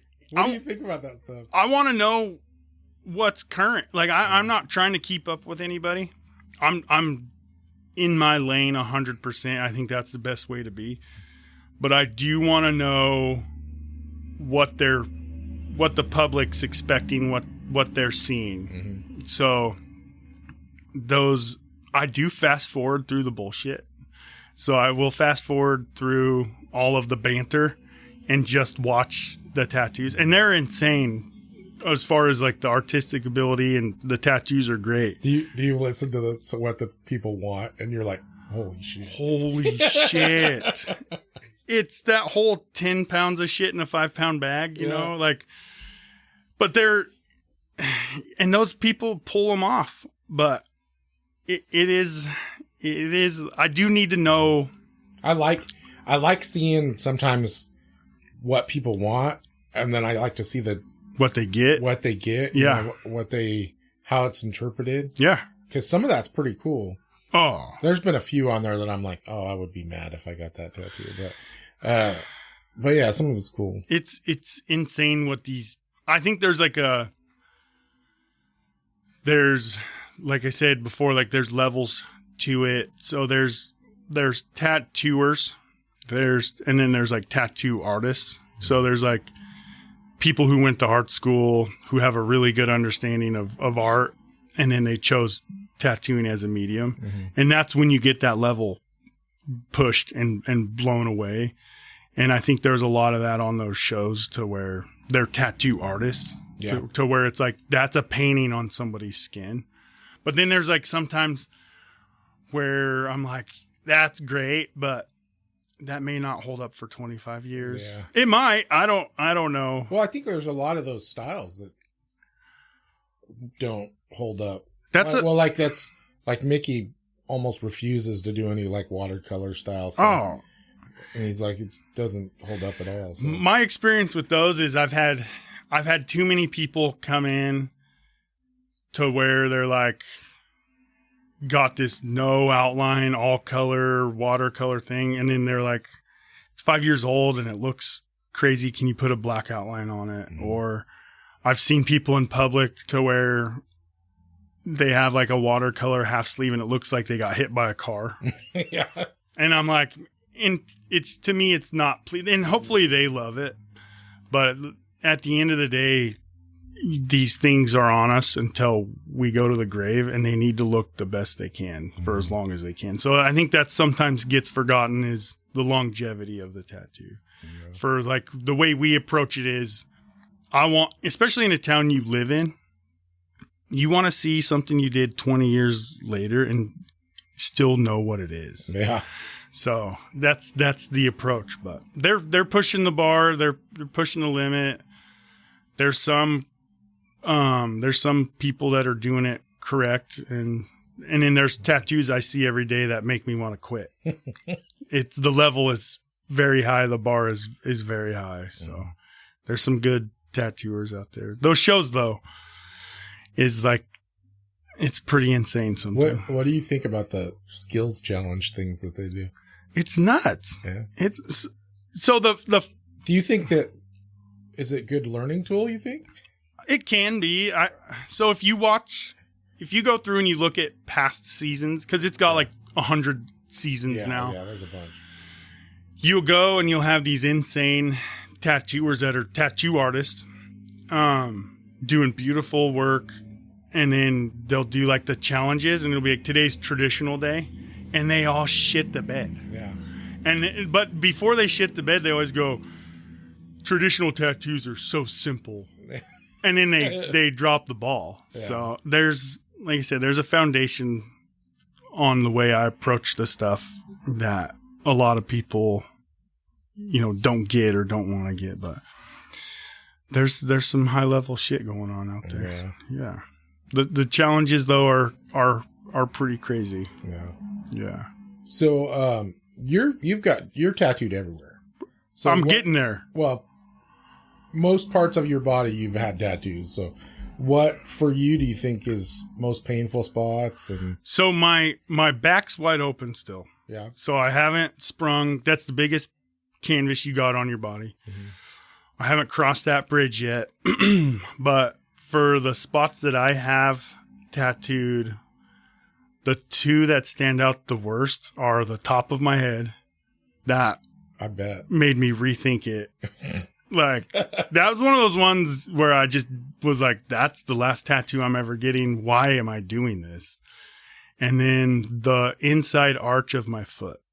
And that was like, I can sit through some bad I've sat through some big painful tattoos, but the inside arch of my foot was like one of the worst hours of my life. I was howling and flinching and going, stop. Okay, go.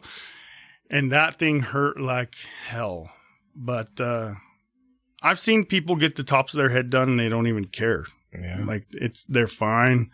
But for me, that was like, holy shit, what am I doing? And then every time I get tattooed, I leave that session going, this is what I do to people? You know, like I do this to people, like, and then the next say you get tattooed Wednesday, and then the tattoo you do Thursday, you're like almost feel sorry for the person. You're like, I'm so sorry.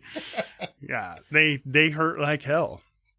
There's for the most of my tattoos that I've had, they really haven't been bad. I mean, there's spots that they hit that are a little painful, but for the most part, I've been. I guess I have a pretty high pain threshold, though.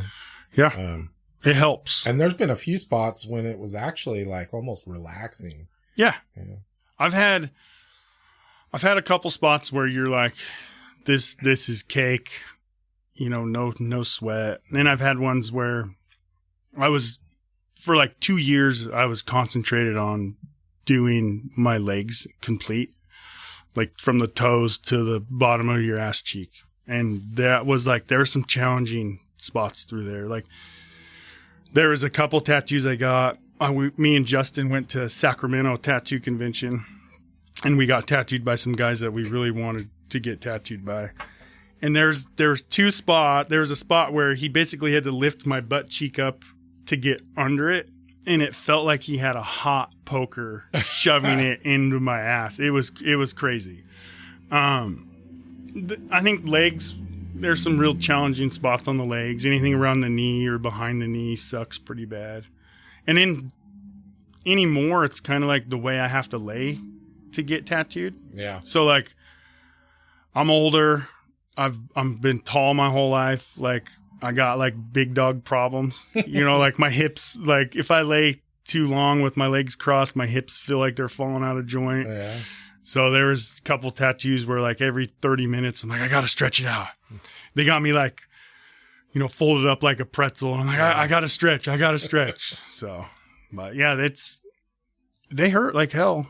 I mean, they can suck pretty bad. Like I said, I can't believe I do that to people all the time. And there's people that come in that you think are like robots, like they're invincible. Yeah. And then there's people that come in that, you know, they just don't like it, but they want it. Numbing cream has been a big thing.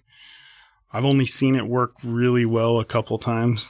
I hear people talk about it all the time. I've never had one that anybody used it on, but I've never used it on me. I have buddies that have used it. A lot of customers use it.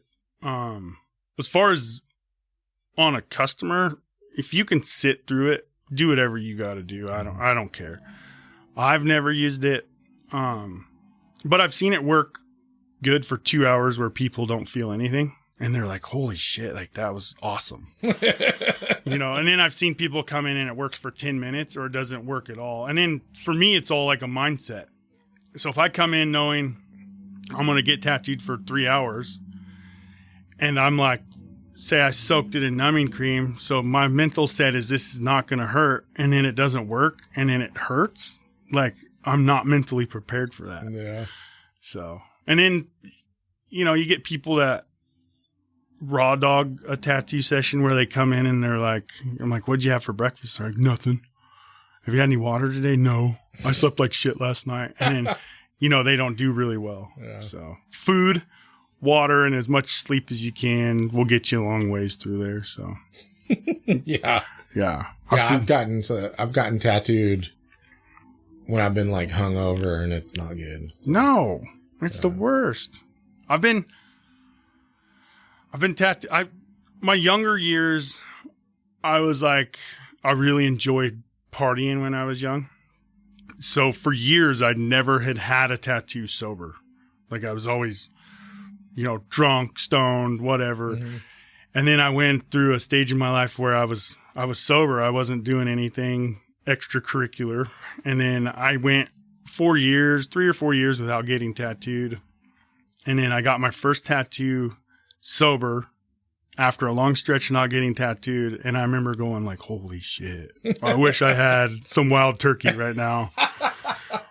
So yeah, I mean, a little bit of alcohol goes a long ways, but there's like a sense of pride now where if I get a big tattoo and I've sat through it for a few hours and it was brutal, you're kind of like, you get up and you're like, yeah, like I did that. Like it sucked so bad, but I survived, Yeah, I think that's kind of how I'm the same way. Yeah. But yeah, I'm also the same as you, is just the way that you have to sit sometimes. Dude, it's been bad. I have to reposition all the time. I can't do it. Yeah. So.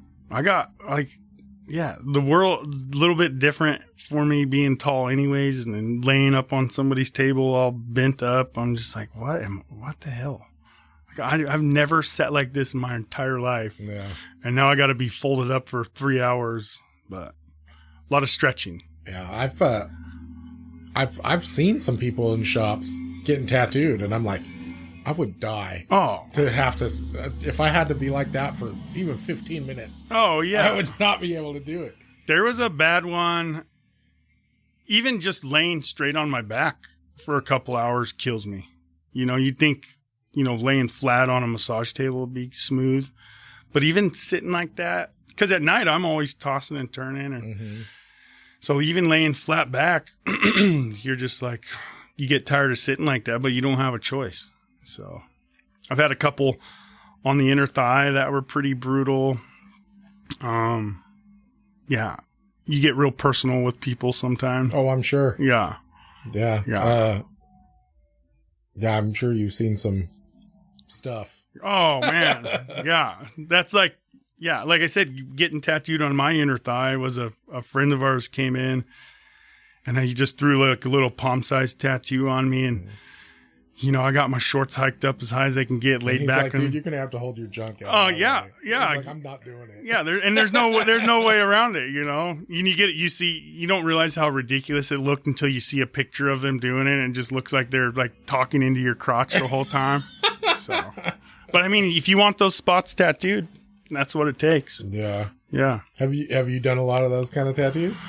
Yeah, there's been there's some heavily tattooed people to where like the few people that don't have much space left, and you gotta, I want that spot done, and you're just like, holy shit, all right, here we go. I would prefer to only do, if I could pick, I would just do legs and arms, like somebody sitting up with their forearm out, but that's just not how it works. So you get people getting heavily tattooed, you got to just go into some spots. Yeah. Make it work. So what are you thinking you're going to end up doing? I'm assuming you're going to do like a whole back piece or something. I had a couple ideas locked down, so I'm trying to stay. The plan was this last year was to find a guy, and there was a couple guys in Portland, because in my mind, I can do like a day travel, go up early, get tattooed all day, and then drive home. And then that way I don't have to like fly across the country to get a tattoo. Yeah. And this last year I was like gung ho on it, and Justin and Mickey were like, yeah, do it. My wife was all for it. And then we started doing the house stuff, and I'm like, I have a hard time justifying, okay, I'm going to be gone for 1 day a month, and I'm spending every extra penny I have. So it's kind of got put on the wayside, but there is There's a couple guys in Portland that are doing some really cool, like American style Japanese stuff. Oh, gotcha. But then now, like, the more I think about it, the more I'm like, maybe just something big and simple. That way we can get it done in like 5 sessions and I don't have to do it anymore. You know? So, yeah, it's out there and I'm still young. So I think the longer I wait, the better my taste gets. And it's also, I'm more financially mature. So it's you know, your options kind of expand from there. So yeah. I'm really glad I didn't get anything on there when I was a delinquent, because it would have just been more cover-ups to do. Yeah. So like I got $40 in a case of beer, put a tattoo on me. You know, I'm glad I didn't do that. I did that enough on my legs and arms. So, but I got a few layers in some spots now. A few layers? There's a couple spots on my arms and legs that are like 3-4 layers deep. Oh my God. Yeah. So I haven't noticed it does. It hurts worse, I think, getting tattooed over a spot that you've already been tattooed. Yeah, there's like a scar tissue there, you know, even if it's applied well, there's still, that skin's been opened up and healed up. So it's a little bit more. And it definitely hurts worse getting tattooed there's a couple of my tattoos that were just barely healed. Oh. And then I'm getting something else tattooed right next to it or right on top of it. Yeah. And that definitely hurts a little bit worse. So. You got to think, I mean, in theory, it's going to take a year for a tattoo to heal and settle. Like, it's healed after a few weeks, but settled is different to where, like, that ink is in those layers of the skin that they're gonna be in for the remainder of the time. Yeah. So like when you come in next to it after like a month and you're just like, whoa, those people on those freaking tattoo shows that get tattooed for 6 hours straight, 8 hours straight, or 2 days in a row.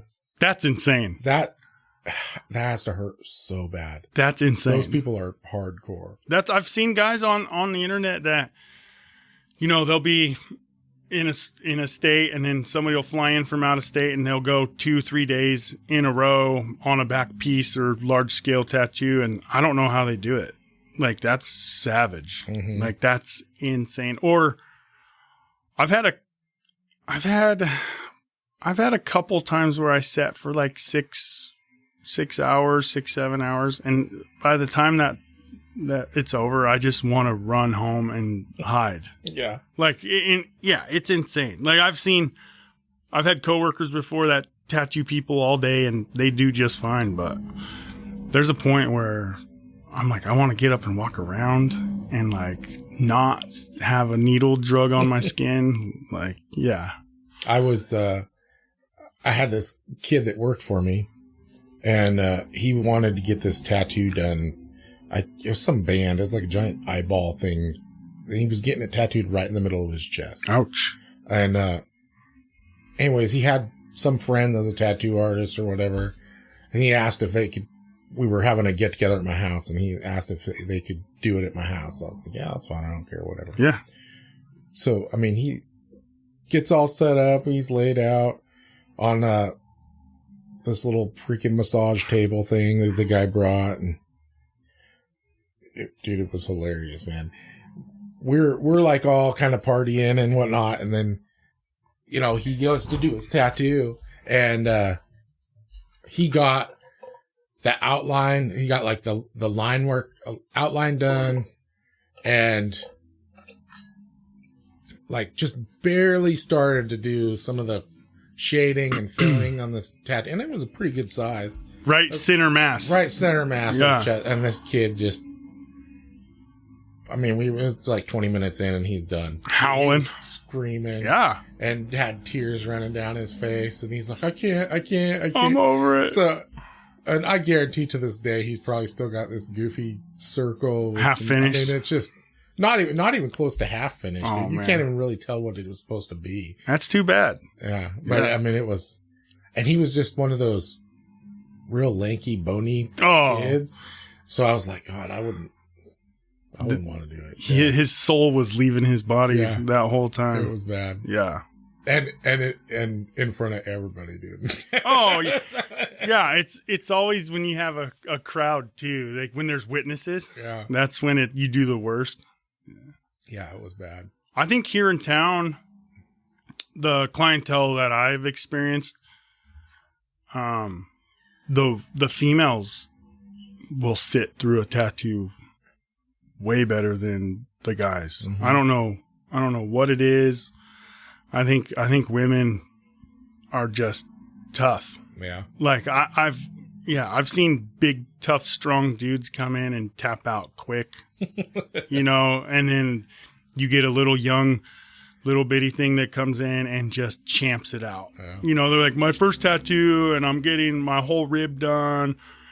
And they come in and they just do the whole thing, one shot. And then you get some big, bad dude coming in and he's getting like a little tattoo and he's crying through the whole thing. Like, females definitely are a little bit tougher, I think. Mickey says my niece is like that. He's like, she's like a robot, dude. She doesn't respond at all. It's insane. Yeah. It's insane. I don't know what it is, but the track record I've seen, the girls just are champs. Just way tough. Yeah. Well, they are, physically built to like have babies and if it was up for men, they better have a higher pain threshold. Yeah. If men were having babies, there'd be like a population of 2. And if I stub my toe, my day is ruined. Oh, I'm a baby. Yeah. I'm a baby. Hats off to the girls out there. Yeah, for sure. Oh, well, shit, man. That's been nice talking to you. Yeah. Yeah. Awesome. Yeah. Thanks for having me, dude. I love it. I love meeting people. I love hearing what people are into. And yep. I was hoping to drag the boys with me, but couldn't get them. Dude. Originally I was trying to get Mickey in. That's what he said. And he's like, I don't do that kind of stuff, dude. I don't do that. I keep low key. Yeah. He does. He does. I was like, whatever, man. And then, and so he immediately said, you got to talk to Cory. He's the one that does that stuff. Yeah. Well, he'd come in, he'd seen you and he'd come in and he handed me your card and he goes, Carlos is doing a podcast. He wants to have you on there. And I'm all bullshit, whatever. And I'm like, why would he want me on there? And he's like, well, he asked me to do it. And I told him no. And then, so I was like, all right, Justin, I'll do it if you do it. And he's like, no way. And then it kind of like was like dead air. And then you're like pretty adamant about it. And then I was like, I don't know. I don't know what to talk about. And my wife's like, just do it. Go in there and do it. It'll be fun. So I'm glad I came along. Dude, everybody's got stories. Everybody's got stuff they're into. I'm pretty boring, but I don't think so at all, man. Yeah. I don't think so at all. Yeah. I was, told the wife about the Spare Time podcast and she was thumbing through it on Spotify and she's like, some of these are like 2 hours long. I was like, yeah, I mean, that's like a typical thing. Carlos will have about a good 15 minutes with me and then he'll be tired of my rambling on, but yeah, it's been good. I've been listening to him and yeah. Well, I'm glad. Probably won't listen to this one. No, you hear the sound of your own voice. You just want to puke. Your own voice is so weird. Yeah. I'm still not used to it. Yeah. You do good though. You and your buddy Mike? Yeah. Yeah. I've enjoyed listening to you guys. So Mike has slowly started to talk more in the episodes. Yeah. At first he was just like 3 words, like the whole episode. Just like a fly on the wall the whole time. Now he's starting to open up more and actually talk. Yeah. But yeah, and he helps keep the conversation going once in a while. And yeah. Plus he has some different insights into things than I do. And that's good to not always be surrounded by people that are like yes men. Oh yeah, for sure. You got to like stir the pot a little bit. So yeah. Yeah. I'm pretty quiet most of the time. I talk on here and I do this, but anyone that knows me outside of this or work I'll sit and not say a word for hours. So yeah, that means you're comfortable. Yeah. I think it was cool.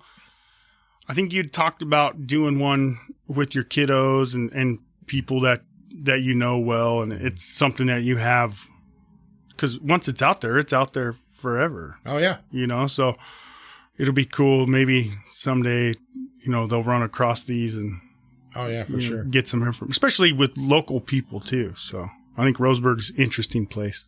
Yeah. Well, if nothing else, maybe some of my listeners will come get some tattoos. Come get tattooed. Power tattoo. Yeah. Yeah. Well, if they ask me anyways, that's where I send them. But yeah, we appreciate it. Yeah. We'll take all the business we can get. Maybe we should collaborate and do get a tattoo, get a percentage off a gun, or get a gun, get a tattoo type of thing. Guns and tattoos go well together. They do. Yeah. We trade beef, deer jerky for tattoos. Ammo, let us know. Gold, silver. Well, we'll definitely have to work trade. Yeah. For me to get my tattoo from you. Yep. That's one thing. Like I said, you come in there, you bring a side of beef or a bunch of deer jerky or, you know, down home tattoo shop for sure. Real deal stuff. Yeah. That's the good, keeping it alive. Yeah, for sure. Yeah. I've been toying with an idea of doing like a quarterly new design and do some tattoos and stickers that are only available until I run out, basically, type of thing. And, but one of them is kind of like probably a tattoo flash type design. It's I'm picturing a cartoon chili pepper. Yeah. With an AK. Oh, yeah. Yeah. Just blasting off an AK in the sky. Yeah. And then it'll say something like, get spicy. Yeah. But don't be a pepper. Hell yeah. So, yeah, the AK is a good start for sure. Yeah. Yeah, I think it'd be fun. Hell yeah. But we'll see. Yeah. Maybe I'll try that design out on my Flash page. Put it down. Put it down. I'm looking forward to seeing these. Yeah. Yeah. Especially if you can draw a really cool little AK and a pepper, that'd be badass. Without getting too. So my problem is when I draw, I get like super detailed, and I know for Flash you don't want it to be that. You want it to be pretty simple. Well, it depends. So. If it was, you know, if it's giant, it's a different story. But there is a charm to having just enough there to know what it is. Mm-hmm. Like there's like a trick to it. Like I said, I've seen guys that they put just enough in the design to make it work, but then I'll try to draw that way and I'm like, man, it looks like shit. Why does it look like shit like that? Like, well, that's been my problem when I've tried to come up with some designs for that like that. Yeah. I'm like, it just looks too simple. It looks too dumb. Yeah, but then you show it to somebody else. That's your eye. Yeah. And that's you're the artist. You got to get it like a Q&A going on it. Yeah, that's true. That's true. Yeah. A lot of times I'll throw stuff away that I probably should at least keep and let somebody else look at. There was a box of drawings I had over the years. There's probably like 10 years of drawings through there of like different stages. And there were some of them that were discarded or half sketches that I hated. And then I went back through them, you know, years later and started pulling them out. I was like, fuck, I was onto something there. Like that was okay. Or that one was good. Why did I hate that one? Why is that one crumpled up? So yeah, you just got to revisit stuff or walk away from it for a while. I'll have to remember that. Yeah. But circle back around. You never know.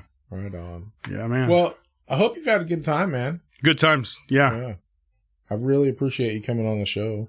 Yeah, thanks for having me, man. I love it. Appreciate it. And we are almost at 2 hours. So. Oh, really? Yeah. Oh, time's flown by. It goes by. I didn't give you a terrible 15 minutes? No. Oh, all right. Not at all. I'll take it. Dude, people, pretty much everyone feels like nervous, like what am I going to talk about? Yeah. But like I said, I've found everybody has stuff to talk about. And once you get them talking about what they're passionate about, they just talk. Yeah, everybody's, you know, you just got to get them on that right subject. Yeah. Yeah. Whatever it may be. For sure. So, I mean, and I don't know, I enjoy listening to it. I don't know if anybody else does. I've got a few listeners, so. I've enjoyed the podcast. Like I said, I'm a big podcast guy. A lot of music and a lot of podcasts. Like if I need to zone out and not be thinking about all the to-dos I have to do, it's podcasts all the time. And so I've been listening to this one a lot. And it's cool too, because I'll be thumbing through what you've done. And then, like I said, I've stumbled on like, oh, I know those people. Yeah. You know, like, yeah, the one you did with Justice and the girls. And it's cool. Yeah.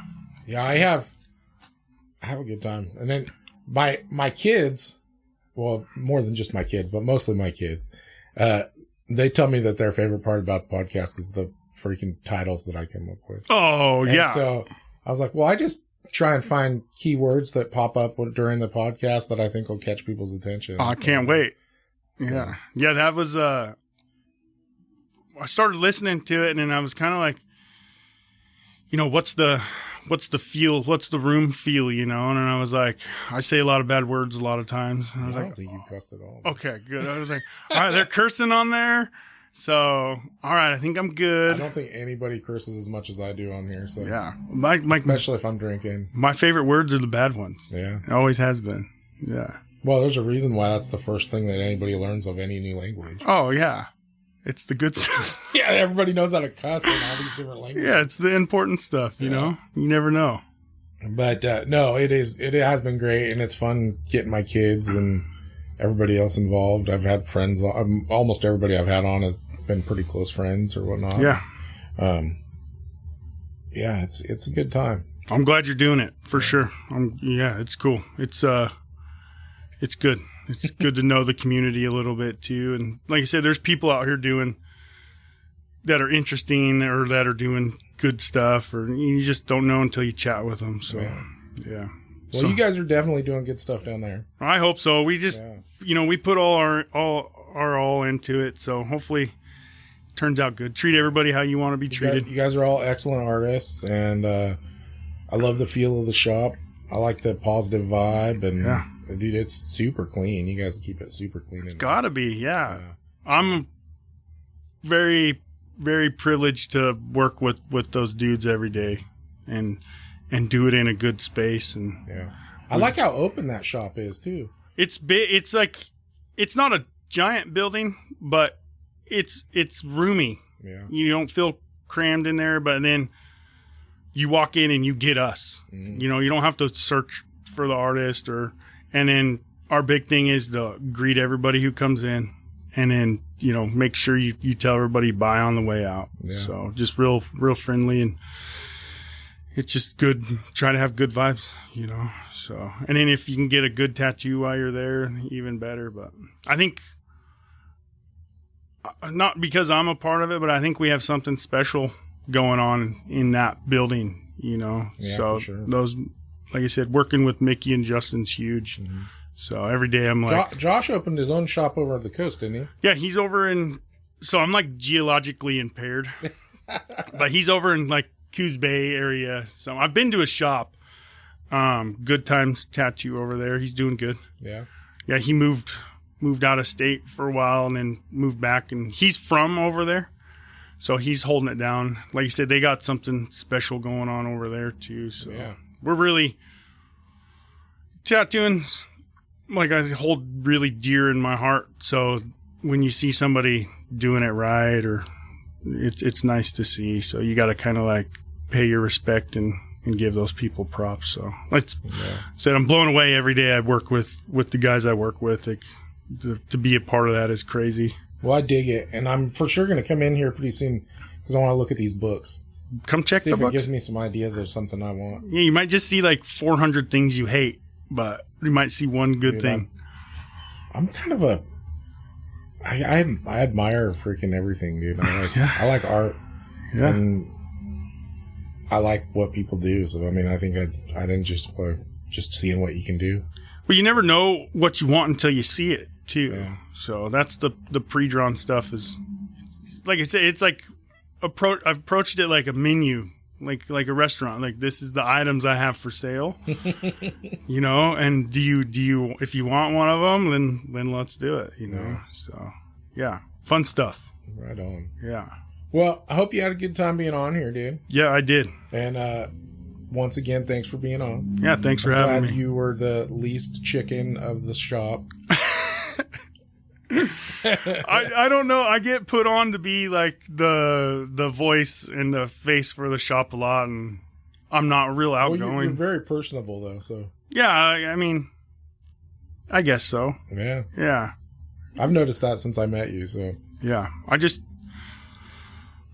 just try to, be out there a little bit. And so, yeah, like I said, when I first when I was first started getting tattooed by Mickey, you were there, and you were the only tattoo artist I ever seen that would just pop his head over and be checking out work. Yeah. And you're like going off about, man, that's freaking badass. Oh. And, you know, and that I'd never seen that before in a shop when I've been there. So. It just shows you how, like I said, to this day, how blown away I am. Like, I feel like shouldn't be in there.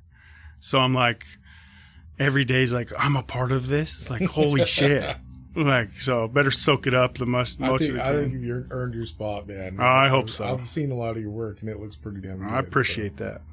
But anyways, I won't keep you all day long. So I know you got kids to pick up and daddy duties. Yeah, stuff to do. You're not working today? No, I do Sunday, Monday, Tuesdays off, and then I'm kind of going in, hitting it hard early, getting out early. House stuff. Sports stuff. Right on. Said husband, father, tattooer, trying to juggle that. It's only 3 things I care about, so all in. Well, I know things are going good with the shop, so I guess good luck with the new house. Yeah, thank you. Yeah, becoming a farmer. I don't know about a farmer, but I definitely got a shovel in my hand a lot of the times. Yeah, well, that's cool. Yeah, that's cool. But right on. I guess I will cut this off now. Thank you, Carlos. And you have a good one. You too, buddy. And for everybody out there listening,